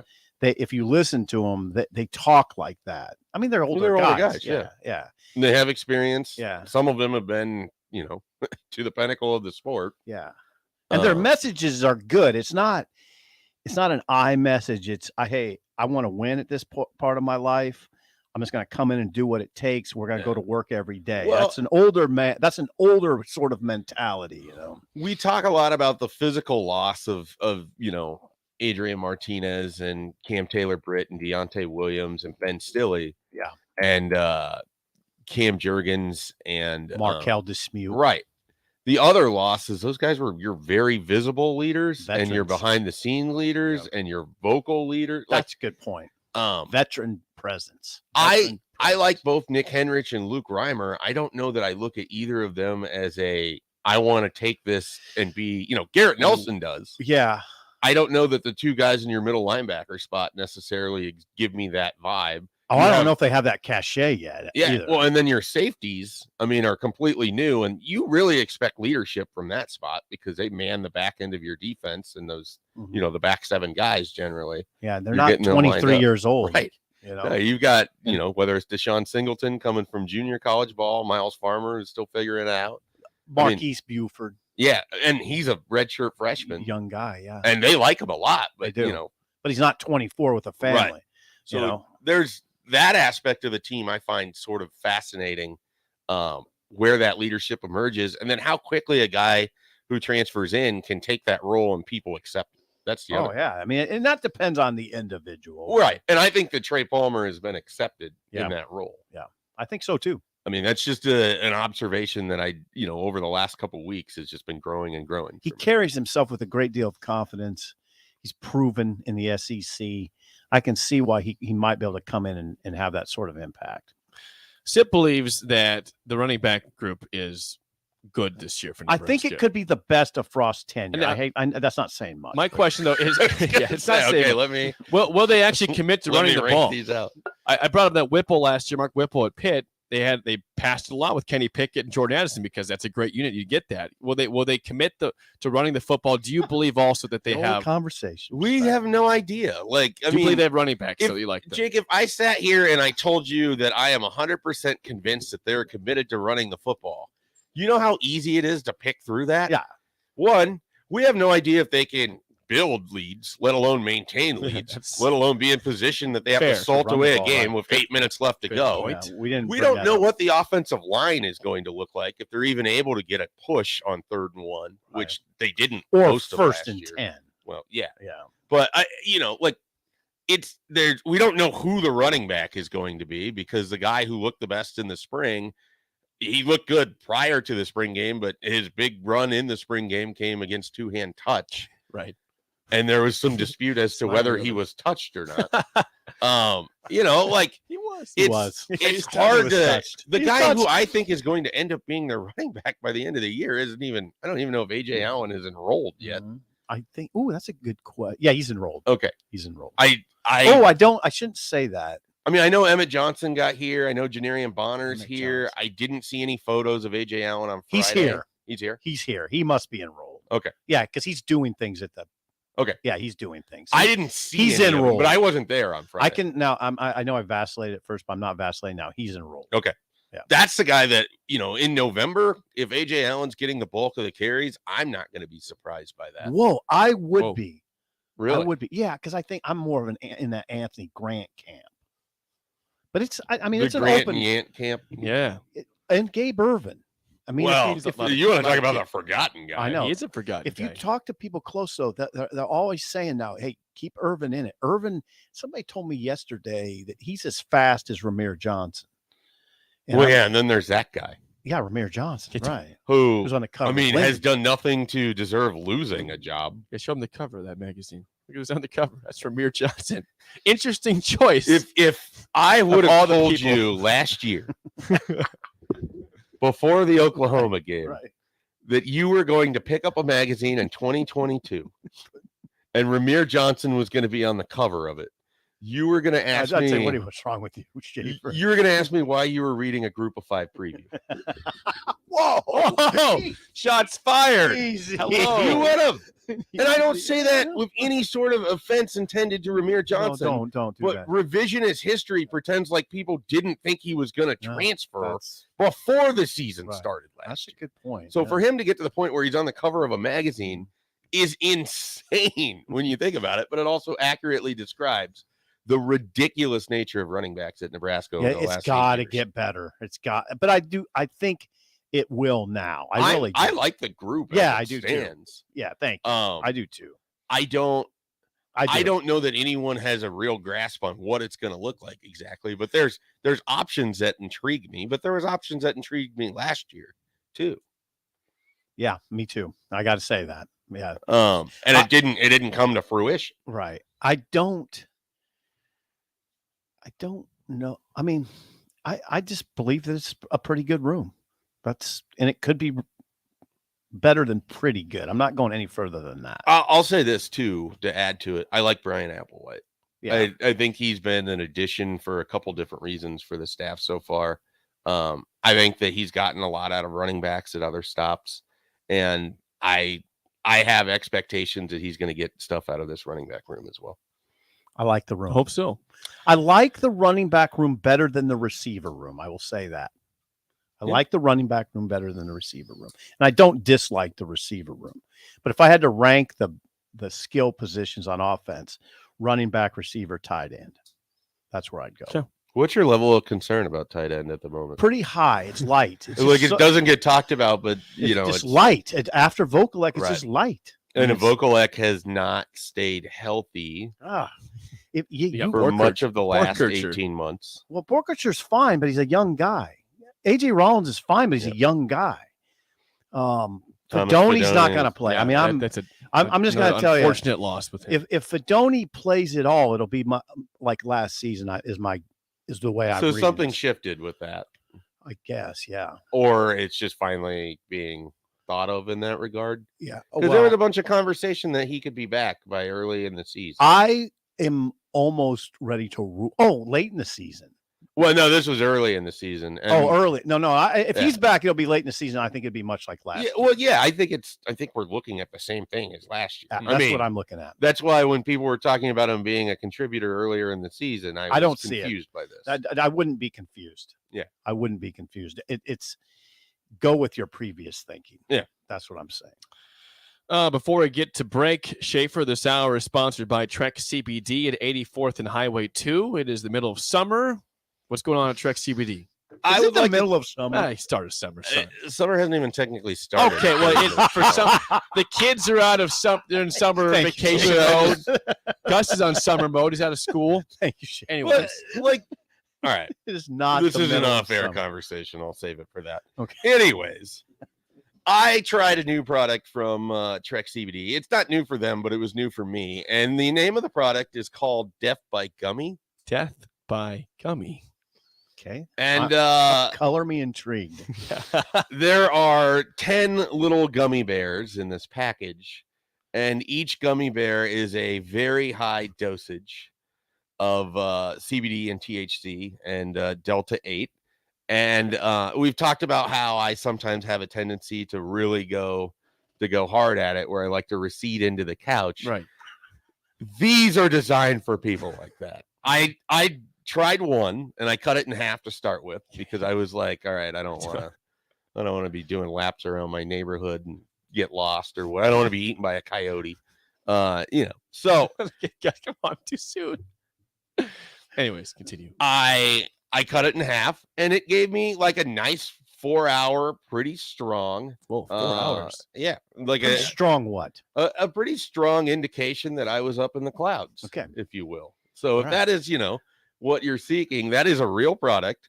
It is called Death by Gummy. There's instructions on the back if you want to, like, some people will take all of them in a day. Oh no, which seems insane to me. I do not recommend this. But the back has like a step outline for how you can attack. What kind of day would that be? I don't think a good one. Really? Well, good for a while, maybe. Yeah, I don't know. I wouldn't want to do it. Be a productive day. No. Oh no. Productive if you run Netflix, perhaps. But beyond that, or if you have a delivery food company or something. Yeah. Interesting. But no, so I tried this product. It was intriguing. I will definitely have it again. I think I went the right route by cutting it in half. Okay. And don't have all 10 in the same day. Yeah. Well, I didn't even have 5. I mean, I had like literally 1 and cut it in half. Yeah. You got half of 1. So that's a big thing. And Jake, Scott and Shannon over at Trek CBD will talk to you about dosage and micro dosing. And if you've never done anything like this before, you don't want this product. You need to, it's like everything else. You got to build a tolerance up to it a little bit. You start too strong too soon. That's what I was going to say. Jake, you would want a half. No, yeah, I'd to need like a quarter probably of it, honestly. I think a And quarter me would too. be good. Me too. But I could try. Just cut the head off the gummy bear. All right, I'll do that then. I'll have That's a good idea. Cut the a little head off. sad, a little sick, but I'll do that It's there. not sick. Just a Again, gummy Trek CBD at 84th and Highway 2. If you have any questions for Mike Schaefer, please text 464-5685. More next on Early Break on the Ticket. Action Plumbing, Heating, Air, and Electric always makes safety a top priority for our home and office. In under just 1 hour, their team installed the state-of-the-art air scrubber system directly into our existing HVAC ductwork. This technology purifies the air and reduces exposure to common bacteria and viruses, creating a safer breathing environment for my family. Action delivers honest quality services we can count on. To learn more, visit actionlincoln.com. Mike Schaefer here for Trek CBD. Springtime is here, and that means you're outside more in nice weather and maybe even having garage parties with neighbors. The drink of this spring and summer isn't your typical seltzer. It's drinkable Delta 8. Yep, Trek CBD has drinkable Delta 8 seltzers with mango and lime flavors for 4-packs and 12-packs, coming in a variety of mango, watermelon, lime, and berry. They also have hemp-derived Delta 9 syrups to put in your beverages, and as always, the excellent Delta 8 gummies. Trek CBD, CBD done right.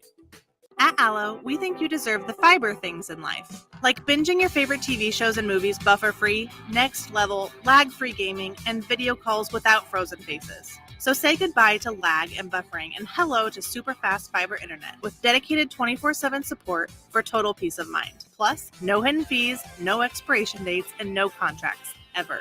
From dependable service to exceptional support, experience the fiber things with Aloe. Go to aloefiber.com/fiberthings and switch today.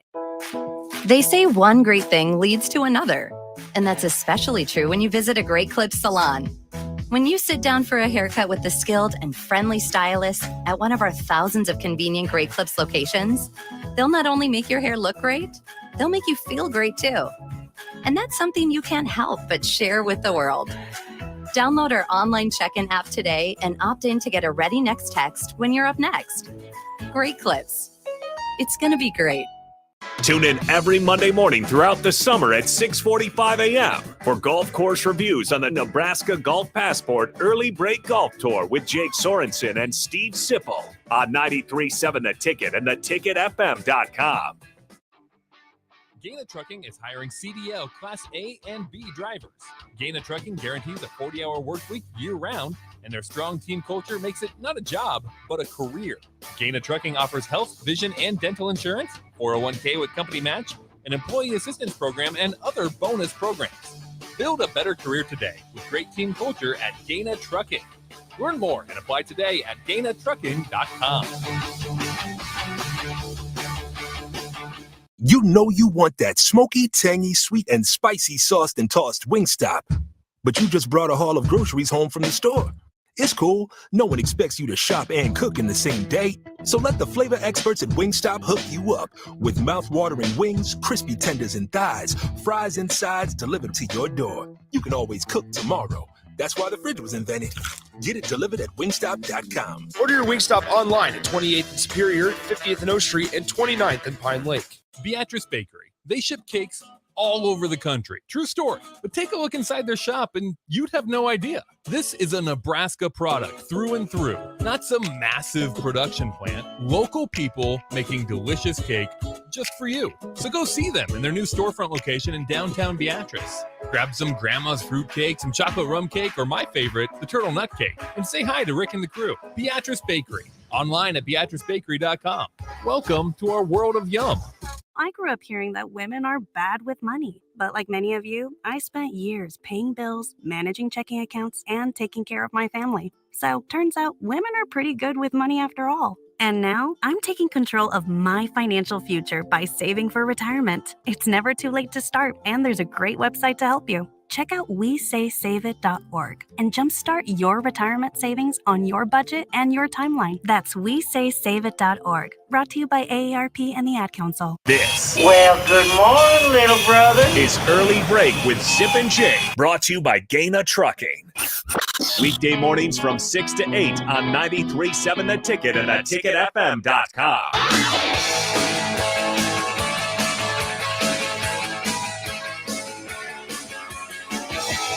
We have some response to the text line to your Trek CBD plug there for the Death by Gummies. This is unnamed texter here. It says, Death by Gummy Bear is very accurate. Can confirm. Tried it myself.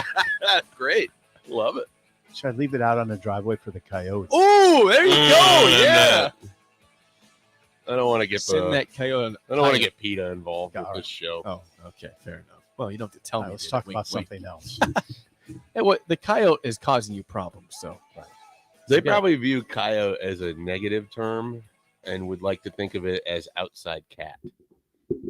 That's probably how PETA would, approach the whole thing. Outside dog than anything, right? Yeah, I mean, whatever. More outside dog creature, than cat. outside pet. Now you got me overly concerned about PETA. Let's just talk about Jake Shirt or something.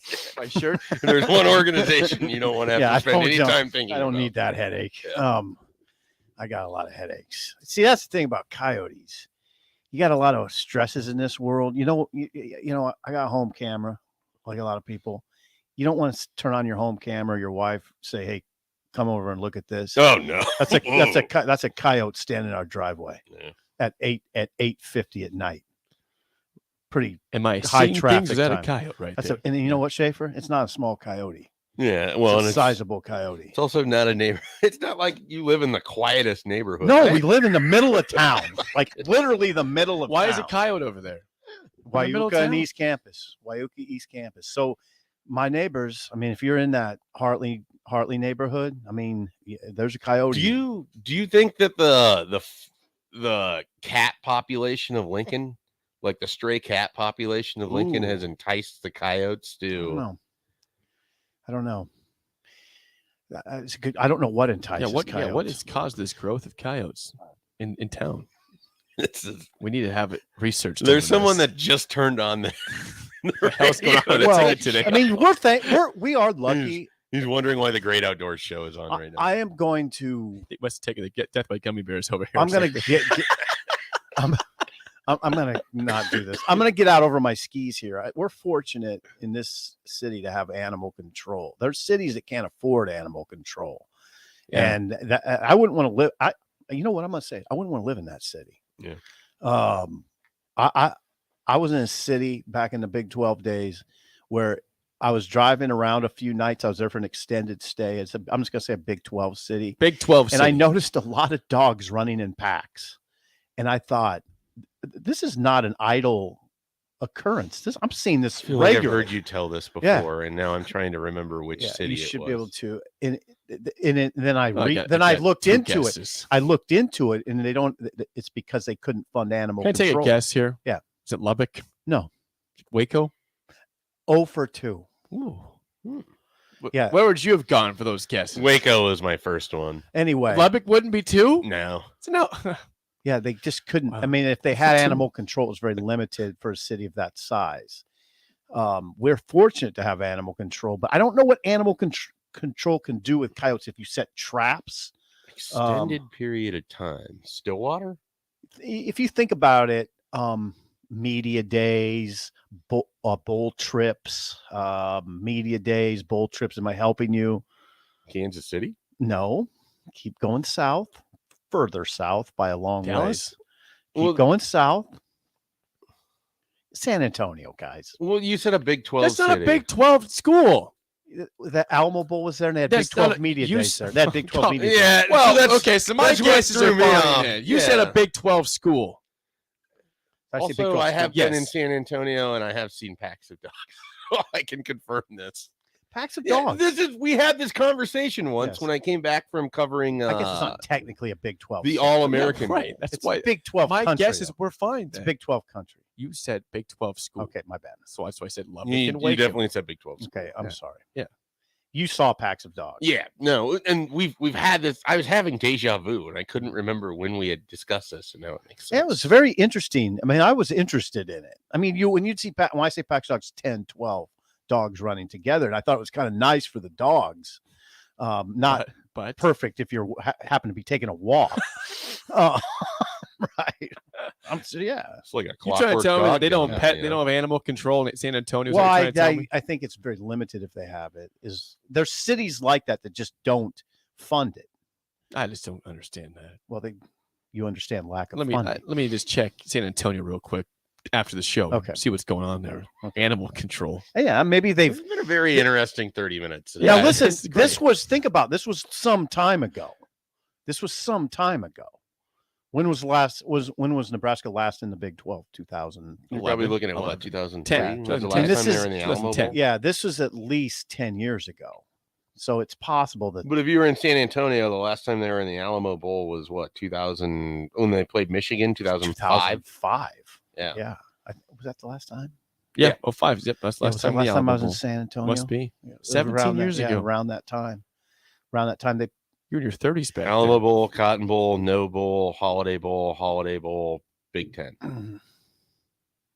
Starting quarterback for Michigan State when Nebraska beat Michigan State in the Alamo Bowl. When Jeff Smoker was in the Denny's right by our hotel late night before the game. I was struck by that. I was like, "That's Jeff Smoker." You lost. Well, he put up 3 points, Smoker so you could was having tell. a grand slam. Yeah, he was. So was I. All right, Schaefer. What else you got? I don't have a lot. Hold we on. got another big visit weekend. Yeah. coming up. Probably what are we looking at? Another dozen official visitors on Nebraska's campus this weekend? That's not what I've heard for officials so far. I think 7 is where they're at 7 right now. Okay. Maybe there's more being added, or what I heard. 7's still a earlier in the big week number. Yeah, I mean, and there's some interesting ones in there. Like Tatum Tuioti is coming. Tatum Tuioti back from Oregon for an official visit, which fascinates me because Nebraska's still recruiting him. Obviously, his dad is now at Oregon. It's hard to imagine he doesn't end up at Oregon, but he's coming back for an official visit. Ben Bramer, the only commit that'll be on campus. You have 3 offensive linemen and Zalance Hurd, Junior Sia, and Heath Ozeta. They're all basically the same type, 6'5", 6'6", 300 pounds. You're looking at tackles there. Hurd blocked for A.J. Allen at, I think it's Neville High School in Monroe, Louisiana.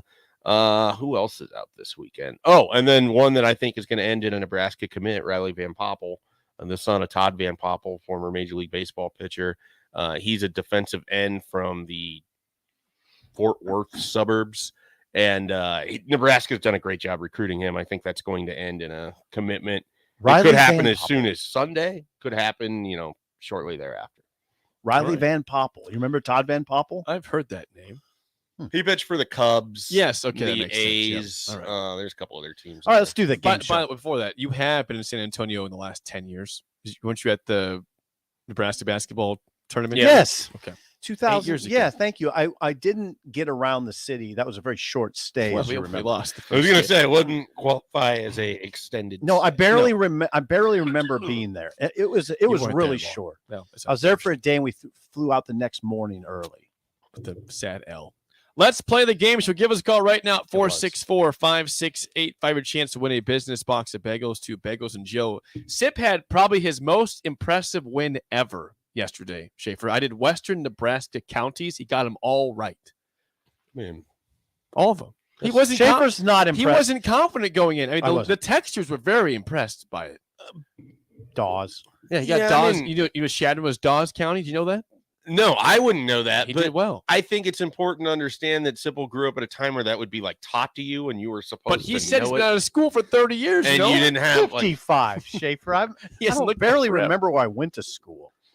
Columbus. Yes, the North Park. I shouldn't say that to the great teachers of North Park and Lost Creek. I didn't mean that. I feel like you could name 60 some counties in this state without even hesitation. I would never get Dawes for Shadron. You got that right. Today's Throwback Thursday. You are 2-1 in the week, 16-10 since the reset. 2008 Nebraska football is our trivia today for Throwback Thursday. Glad you're not doing NFL draft 2008. Nope, we're doing 2008 Man, we were really Nebraska bad last week. football. Bo's first year. 464-5685. Shut Up Sipple starts right now. We've all been there. You're listening to the radio, and then that rage starts to grow inside of you. It starts to consume you. It gets to a point where you just want to yell, "Shut up, Sipple!" No, sorry. I'm sorry. Well, here's your chance. It's time to shut up, Sipple. Call now to play. 464-5685. Shut up, Sipple. Brought to you by Bagels and Joe. All right, 464-5685. Call the Nickdown, Sip and Schaefer in trivia. You guys both probably feel good about 2008 Nebraska football, I assume? I'd say on a scale of 1 to 10, I'm 5. I feel okay. 5. Schaefer? Schaefer, where are you? On the scale? I want to go back and watch the video footage of Sipple being hit like a lightning bolt when it dawned on him that it was Bo Pelini's first year. Oh, what? He like sat straight up and he had a clue. very like contemplative face on, and I would like to go back and rewatch. Kevin, how do you feel about 2008 Nebraska football? Oh, pretty good. All right. Hey, Kevin. All right. Schaefer's lifeline we'll for see. one question for Sip. Yeah, thanks for calling in, Kevin. Yeah. All right, Kevin, first question goes to you. Who was Nebraska's offensive coordinator in 2008? 2008 coordinator. Sean Watson. Good job. Sean Good job. Watson is correct. It's a 1-0 lead for Kevin. Good job, Kevin. All right, Sip, here's your first question. Use Schaefer wisely. Here we go. What ACC team gave Nebraska their first loss of their 2008 season? A 35-30 loss. They put Nebraska at 3-1. I'm sorry, the score? 35-30. 3-1. Yep, they would have. There's an ACC team that That's did that? right. Yep. Ooh, this is Schaefer material here. I mean, 2008. That might have been was that like a home and home series? You're not getting any hints from me over here. I You mean, got I 5 went seconds out if you want to go I Schaefer. went out east around that time. 5 seconds if you want to take it yourself, or Schaefer's going to take it. 5 to 30. I'm gonna give it to Schaefer. It's Virginia Tech. Ooh, I would have missed that. What were you going to guess? At Wake Forest. That was like 05 or 04. Yeah. That is 08-09 Virginia Okay, Tech. it's incredible sometimes the way I blank out. I should have gotten Virginia Tech. Those were two stunningly close losses. they were. Nebraska kind of gave the game away each time. Yeah, on the home field, Bo had a bad flag laid. I remember that. They trailed most of the game, and then they closed it, Uh-huh. and they had an opportunity, I think, to take the lead late. Yeah. I don't know if that was. Pliny had a bad flag laid. I All right, remember that. Kevin. Second question for the lead, your last one. 3 Husker players ended up on the All Big 12 first team from the 2008 season. Ndamukong Suh, Nate Swift, and what guard? Offensive lineman. Offensive guard. Oh, I got that one. Better get this. 2008. Huh. Offensive guard, 08. Man, I'm blanking. Yeah, I understand why you'd be blanking. That's okay. Let me think about that. 5 seconds, Kevin. Oh, man. One of the long boys. I don't know. Jake Long. Spencer Long. It's not Jake or Spencer Long. Schaefer guard. is out on this. Schaefer has already been utilized. I'm passing. You got a guess, Schaefer? Is it? He was just recently hired back by the university. Is it Keith Williams? It's actually Matt Slauson. Oh, Slauson. okay. If he's listening, he'll did be he mad. play any tackle? I don't know. I found him as a tackle. I did too. That's what throws me on that. The line showed him as a guard. If Okay. it's tackle, it's my bad. But still, offensive line. I remember him as a tackle. You can ask him. All right, Sip, for the win. We your can last ask Slauson. Well, he's that. still friends with you. Okay. For the win, Schaefer. Sorry, Sip, last question. Who was Nebraska's starting tight end in the 2008 season? I hope that was Mike McNeil. You were really good. He was really good. Look at this. A 3-1, a guaranteed winning week before Friday. Kevin, it was a great try today. We'll get you a bagel and a coffee, but call in down the road. Ooh, that was tough. Hey, appreciate it. Good job, Sip. Thank you, Kevin. Good Sean job. Watson yourself. was a good get by Kevin today. Thank you to Schaefer. Oh yeah, that was a hard-earned victory. It is was. what that was. Schaefer did well. To give Who your else would question you have correctly. maybe guessed on the tight end? Would you have guessed Tyler Reed? No, he wasn't on the team at that Kyler point. Reed? Kyler Reed. Sorry, The other Kyler. tight end at that Tyler time, Reed. He wasn't on the team at that time. Was he not on the team at that time? Kyler Reed wasn't on the team in 2008. No, he was 2010, right? Or- His redshirt year was 2009. His just missed freshman that. redshirt Okay. year was 2010. Who else would you have guessed? Drew Young was the Drew second Young. tight end. Okay. I'm pretty sure. Well, congrats. Who had the big game against Clemson in the bowl in running back Quentin Castillo? I think he had a big game against Clemson. Remember that? Todd Peterson had a touchdown against Clemson. Remember Quentin? Yeah, remember Castillo? I remember covering that game and going over to the Clemson camp and thinking, man, their offensive linemen are little. That's a little offensive line. And they lost. It wasn't an easy game. It was not easy. Dabo's first game. It's a beautiful day out there. I remember that, too. It was a gorgeous day. Dabo's first game. Yep. Head coach. Yeah. Been a good run. The spillover is next on Early Break in the Ticket.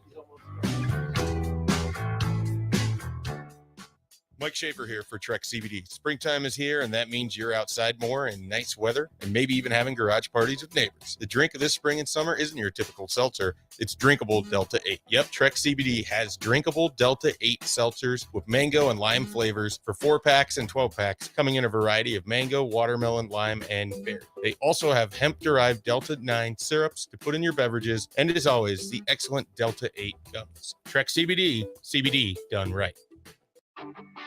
Gaina Trucking is hiring CDL Class A and B drivers. Gaina Trucking guarantees a 40-hour work week year-round, and their strong team culture makes it not a job, but a career. Gaina Trucking offers health, vision, and dental insurance, 401k with company match, an employee assistance program, and other bonus programs. Build a better career today with great team culture at Gaina Trucking. Learn more and apply today at GainaTrucking.com. Southeast Community College is training tomorrow's workforce today with our nearly 60 career and technical programs. We are doing our part to help employers fill vacancies during this current labor shortage, graduating students with skill sets employers are seeking. We're also helping to upskill the workforce by adding short-term credentials like certificates in many programs so that employees can get retraining quickly. Learn more about upskilling with SCC at southeast.edu/academics. SCC, your path to possible. People always ask, what are Jake and Sip like when they're off the air? Well, the answer probably won't surprise you. Hey, Jake, your Honda's looking a little dirty. Says the guy whose license plate is barely visible. I mean, do you even care about that thing anymore? It gets a little uncomfortable. Now, that's when I jump in. Hey, whoa. Mark, did you get a new car? Nope, just took my car down to Nebraska Auto Detail. Joe and the staff made the outside and the inside look amazing. Maybe you guys need to go. Okay, wise guy. Settle down, Jake. Call Nebraska Auto Detail today at 402-601-5086.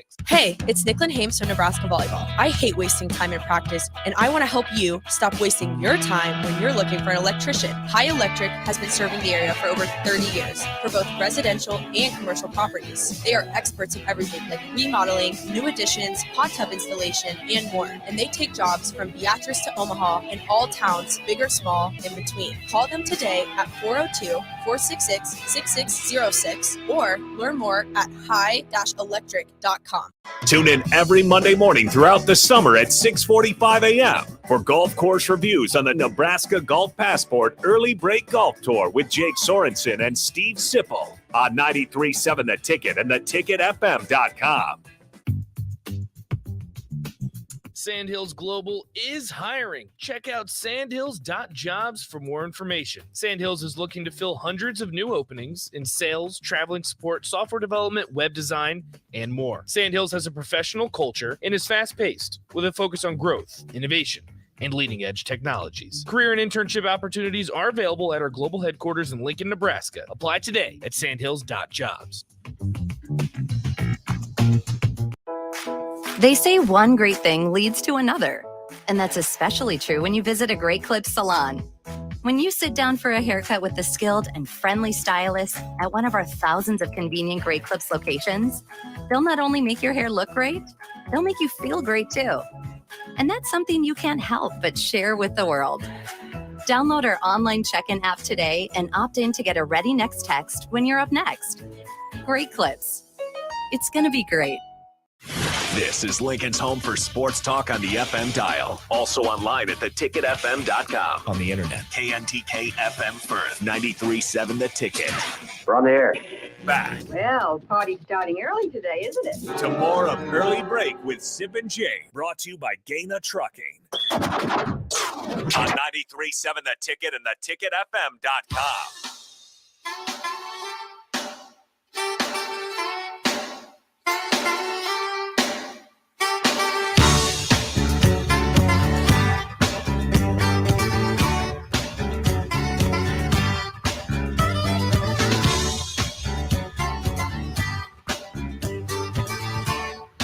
It is time for this.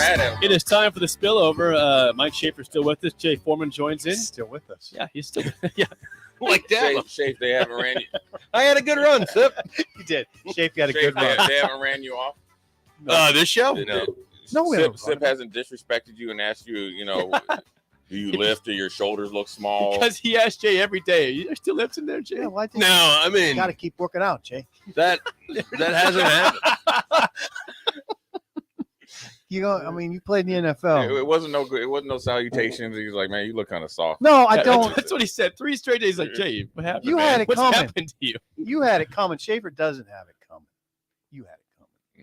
What did you do? I didn't do anything. I just walked in. You just showed up. I was exactly. You were present. I was actually happy to see him, and then he just kind of That's true. One day, Jay was happy to see him. I was happy to see him. I was trying to turn over a new leaf and be nice to him and all that other stuff, and then now you can't. That you just can't. Some guys just can't have nice things. He showed his true colors. Yep. You can't turn over a new leaf. And did you hear him yesterday?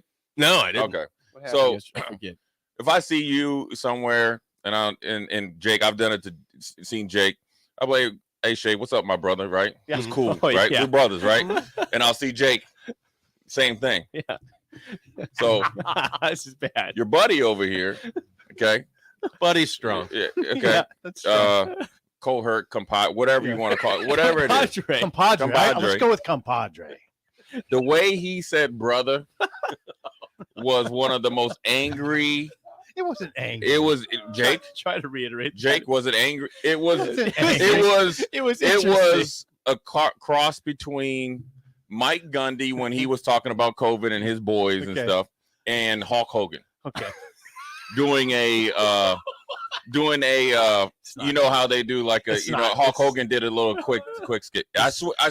And then I got a call. Did you say the NWO was going to run all over you, Oh, brother?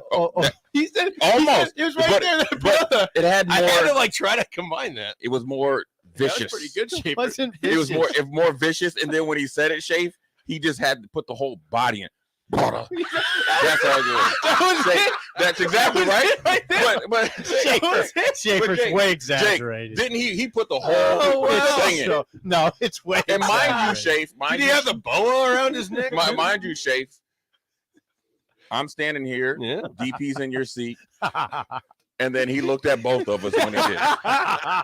We looked at each other like, did we just hear that? Jake froze in moment. He was like, Jake, even Jake was like, what the heck is this going on? It's such an exaggeration. It is. Somebody asked me, he's like, we need to have that clip for Sip every time that they introduce. Jay doubled over. I didn't think it was. I didn't. It just came out that way. I don't, It came, hey, It happens like that Shafe, too it often. came from the inner It's like from gut the gut. of him. It was from the gut. right? There was a lot of body movement. It was Yeah. a full. there wasn't. Yeah. There wasn't a body movement, and it's But not. it's on video. We can Yeah, we quite can Yeah, rewatch. we can go back and Well, it's look. not- no, it was very normal. Well, that's probably not what you want, right? It's guts. Yeah, he needs an ebonics class. That's what maybe I should teach. Maybe I should be the ebonics professor for people like Where would Sip. you start with that? Yeah, give us. What's the intro session like? Oh, we just have to ask some questions. And the first thing that you're gonna have to What do is that? is Look at that. repeat after me. Okay. I say, brother, you say it. Now let me hear you. Okay, that'll kind of dictate the syllabus, right? No gut involvement here. We have a syllabus for say like somebody that says it with a decent amount of kind of like soul, and somebody that we need to start from ground zero. I don't. Yeah. I think I have a decent amount of Yeah. soul. So Sip with you. I think I have a lot of soul. My goal for Intro you to in 5 Ebonics. years' time, I would like for you to be able to understand what Kwanzaa is. Then we would be. Kwanzaa. Yeah. There, look, see, wipe it. Look at that. Look at him. That was funny. I mean, can it just was see the funny. neurons going right My there. neurons are not going anywhere. Yeah. You might be up drinking I like- Americano, studying the Kwanzaa. Hey, Sip, you're gonna tweet out tonight. Yeah. Well, by special request, Yeah. I have decided to do a side project on Kwanzaa. With The Jay. column is dropping tomorrow. The column is dropping. I like his Twitter thing where Yeah. I'd use both hands. Yeah. I guess I do sometimes use both hands. How do you type out a tweet on a computer? Well, yeah, I guess with What he did was proper. Yeah. How many times you tweet on your phone versus It's your computer? 50-50. It's Okay. 50-50. Okay. Well, it I made like me this immediately phonics wonder class. if you were Yeah. you don't just type with. No, I don't fi- peck. Yeah. No, I don't peck. I type. You're not a stabber. No. No, I'm a Schaefer, you old enough when you were in high school? You had to take typing classes. Yeah, I'm old enough. So we started taking them in middle school. Yeah, same. Okay, Did so you? With typewriters? I had to take it in high school. No, we not typewriters. not a typewriter. Well, me and Jay did typewriter. We had typewriters No, I had because the very first computer. Well, actually, the first time I took it, I did have a typewriter. Then we got computers, and I was a stabber. it took me a while. Like I was really slow with it. Yeah, I was horrible. And then, like, you see people, they were getting like 100 words per minute. I'm like at 10, 12. It gave me a complex. Did it give you a complex? Yeah, probably when I need to know that. I had to keep my GPA up so I could get a scholarship. Those classes made me so mad because the sentences were so nonsensical. Yeah. And they're using like words like alas and others that you Right. never Alas. use. Right. Alas. You never use. And you can't spell. Oh, We yeah. should use alas more. That's the goal of this show is to use alas. That's more not often. ebonics, though. No, that's not. That's not ebonics. at all. Alas. Yeah. Shay showed up late again. It's true. Yeah. You were early today. Yeah, I'm early every day. Yeah. The only time that I was a little late was when Jake is gone gallivanting and Jake Bakian starting up before 7:58.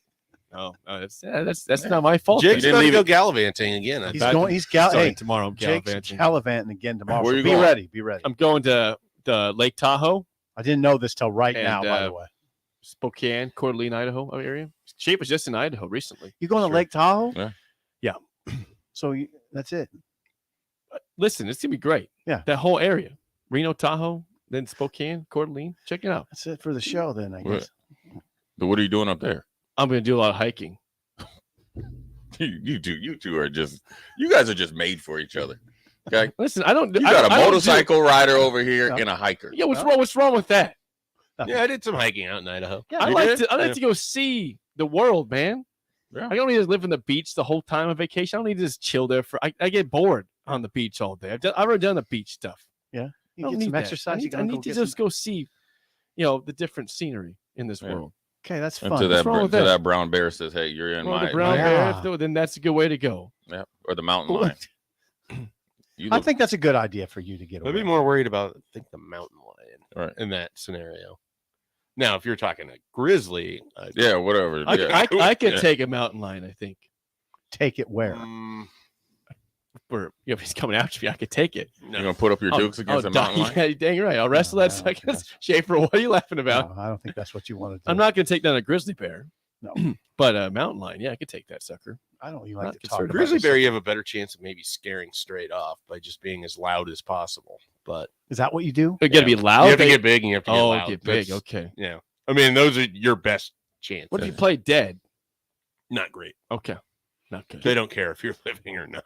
They just drive those drag. You you got- you around. got- They care about the scent. They don't care about anything else. Like the strong scent is what a bear cares about. And we don't know on the coyote. We don't. Yeah. know. Okay. Yeah. Have you had coyote problems at your house? Because Sip in the middle of town has coyote issues. Yeah, we there's- lost yeah, a cat. We lost a cat. Yeah, there was across the way there. A coyote ate They a live in the same spot. Wait a Yeah. second. Wait a second. Cross the way. across Old Cheney. They coyote ate a couple dogs. Is that right? Oh yeah, So they're out there. yeah.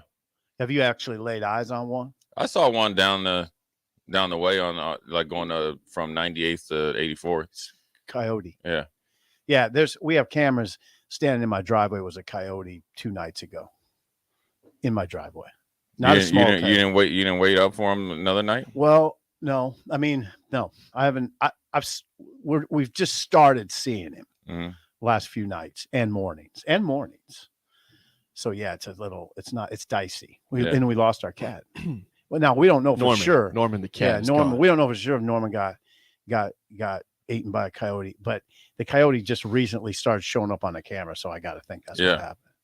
Yeah, it's horrible. Oh, so it's time for revenge then. Oh yeah, Sip's coming after Right, that Sip? thing. Are you gonna shoot it with a gun? Or are you going hand to hand Why? combat? I mean I'm not going to talk about that on the air. You can't shoot a firearm in the city limits. What if it's self-defense?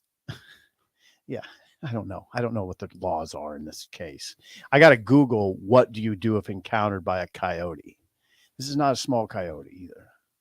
It's a sizable. You think he's got friends that are coming over? That's what I wonder. That's what we're friends. watching. That's what we're watching. He had to walk his dog with a leash this morning. I walk Bullet with a leash. Yeah. Yeah. It sounds like you're a little intimidated. Well, do you have a weapon that you carry? I mean, I didn't. Would you like a nightstick? I got 2 weapons. My arms. We got the joke. Thank you. Yeah. You explaining it didn't make it any better. Nobody was over their head that way. We got it. Yeah, thank you. No, I don't. I had a big rock in my hand this morning, just in case. Just sitting by the porch was a big rock. You got to watch. You got to take care of yourself there. Yeah, Jake's more concerned than anybody in this conversation. Schaefer doesn't seem concerned. He has a dog also. Well, yeah, so I confirmed on beautiful Google, golden retriever. Coyotes don't attack humans very often. They don't. So did you confirm that on Google? Yeah, and that's what I had thought. Like they prey on things that are smaller than them generally. Okay. Yeah, and they're smaller. skittish around people like foxes. Okay, good. That's good to know. That's good to know. So I mean, their entire existence is largely. My concern is my animals. It's my. Well, concern. yeah, right. No, I get that, but I think your walk to the hog each morning, you'll be fine. Oh yeah. All right, there you go. It's not a concern for you. It's a concern for your animals. For both. Yeah, they're not going to attack you. Yeah, not going to happen there. Shafe, in all seriousness, what's next on tap? What's the next position group that is going to commit to Nebraska? In your opinion? So I think they're going to get a commitment this weekend from Riley Van Poppel. I don't know for sure that it's going to happen, but it's where's he from? He's a defensive lineman from outside of Fort Worth, Texas. And his dad's Todd Van Poppel, former baseball pitcher. Okay, and defensive tackle or DN? He probably ends up at defensive tackle by the end of his career, but he'll probably start outside and then keep growing. Yeah. He's I think 6'5", 270 right now. 6'5", 270. Okay, Schaefer, he just took a visit to Tennessee. Michigan tried to get involved, but it doesn't sound like he's showing them much interest. And he has a really good relationship with Shenander and Dawson. He almost committed in March. And so that's why I kind of feel like Nebraska's close with him. Yeah. This class, they're talking about being very small in the 14, 15 player range, right? Now, if they lose as many receivers as I think, couldn't that shoot to? I don't know that anyone has even the people over there have a real grasp on what that class size is going to look like. Okay. Because if you don't have the 25 cap and you're just replacing 1-to-1 on the 85-man scholarship, and Mickey Joseph wants to blow up the wide receiver room, like I don't know what that means for a total overall. And if they're going to take 4 or 5 offensive linemen, and you take 5 wide receivers, there's 10 members of your class right there. You can't keep it at just 14. But how do you blow up a wide receiver room? I mean, we've already signed how many? Well, it's more so like when he talks about the redshirt freshmen in the spring, you get the sense that the guys that were here prior. Yeah. And just guys leaving, because yeah. they've completed their eligibility. Oliver Martin, Omar Manning. You mean like you're talking about for next year? Yes. Okay. Yeah. Not the upcoming season. Moving on after for the future. First, yeah, understand. Which would affect class size. Right. Get it? Well, in the sense that it really just sort of depends on how many 1-to-1 replacements you can have on the 85. I mean, Nebraska's still got to get to 85, I would imagine, for this upcoming year. So I don't know that we're done hearing transfer portal anytime soon. Could be a medical in there. Well, yeah, and there's other ways to do it, right, for sure. Cool. All right. What's tonight? What's tonight? What do you got to watch tonight, Jay? What's on TV? Yeah. Rangers and the Lightning. Okay. All right. That's good to know. Celtics pulled it out last night. Is that Game 5, Rangers Lightning? Then? Yep. Okay. In New York, the walls of Jericho and the pressure of the world is on the Rangers right now. Good. The walls and of Jericho. So Madison Square Immediately Garden. go back to Madison Square Garden right tonight, Jake. You should probably watch it. I'll see what I can do. What else are you going to do? I don't know. I could watch the Miami Heat are gone. Okay, the Marlins aren't very good. Well, I'm not a Marlins fan. I'm a Royals fan, which is worse, actually. But Tua has been obviously irked by everybody making fun of his arm strength. So it looks like he's a little motivated. Social media likes to just put down Tua and say sucks. I mean, we'll see. Were you offended when Tyreek Hill took shots at Dolphin great Matt Moore? I love Matt Moore. Hey, why did he Sip take shots? Sip knows I love Why Matt did he Moore. take shots? at him? He kept getting questions about how he would be able to handle changing quarterbacks from Patrick Mahomes to Tua, and like if the arm strength thing would be a big deal. And his response was, "I put up 190 yards on the Vikings with Matt Moore at quarterback. I think I'll be fine." But they said that Tua is 10 times Matt But I would Moore. like to point out that Mike Zimmer won't be playing a 12-yard off zone against him every game, so that's going to be really. Hey, that's an And Matt- insensitive and- remark. I like Matt Moore. Matt I like Moore. Matt Moore. If he didn't get hurt, he would have had a better, like the second half of his career. If he had a bad injury, that kind of was bad timing for he's him. the quintessential guy you want to be your He's like backup quarterback. Chase Daniels, come in, Bet- win a couple games, and he was more Well, than he was better serviceable. than Chase Right, Daniels, and if he didn't get hurt, Fitzpatrick doesn't go down there.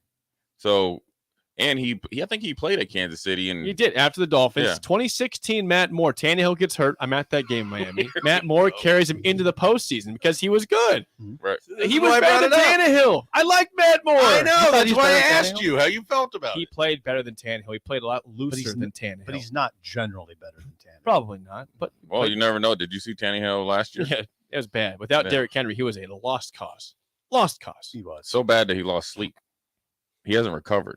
Then he didn't want to, help the rookie make his transition. Yeah. He has literally put himself in a corner and lost respect in that locker room. Is that right? Yeah. Yeah. He's been a bad couple months for That Ryan surprises me about Tannehill. It does.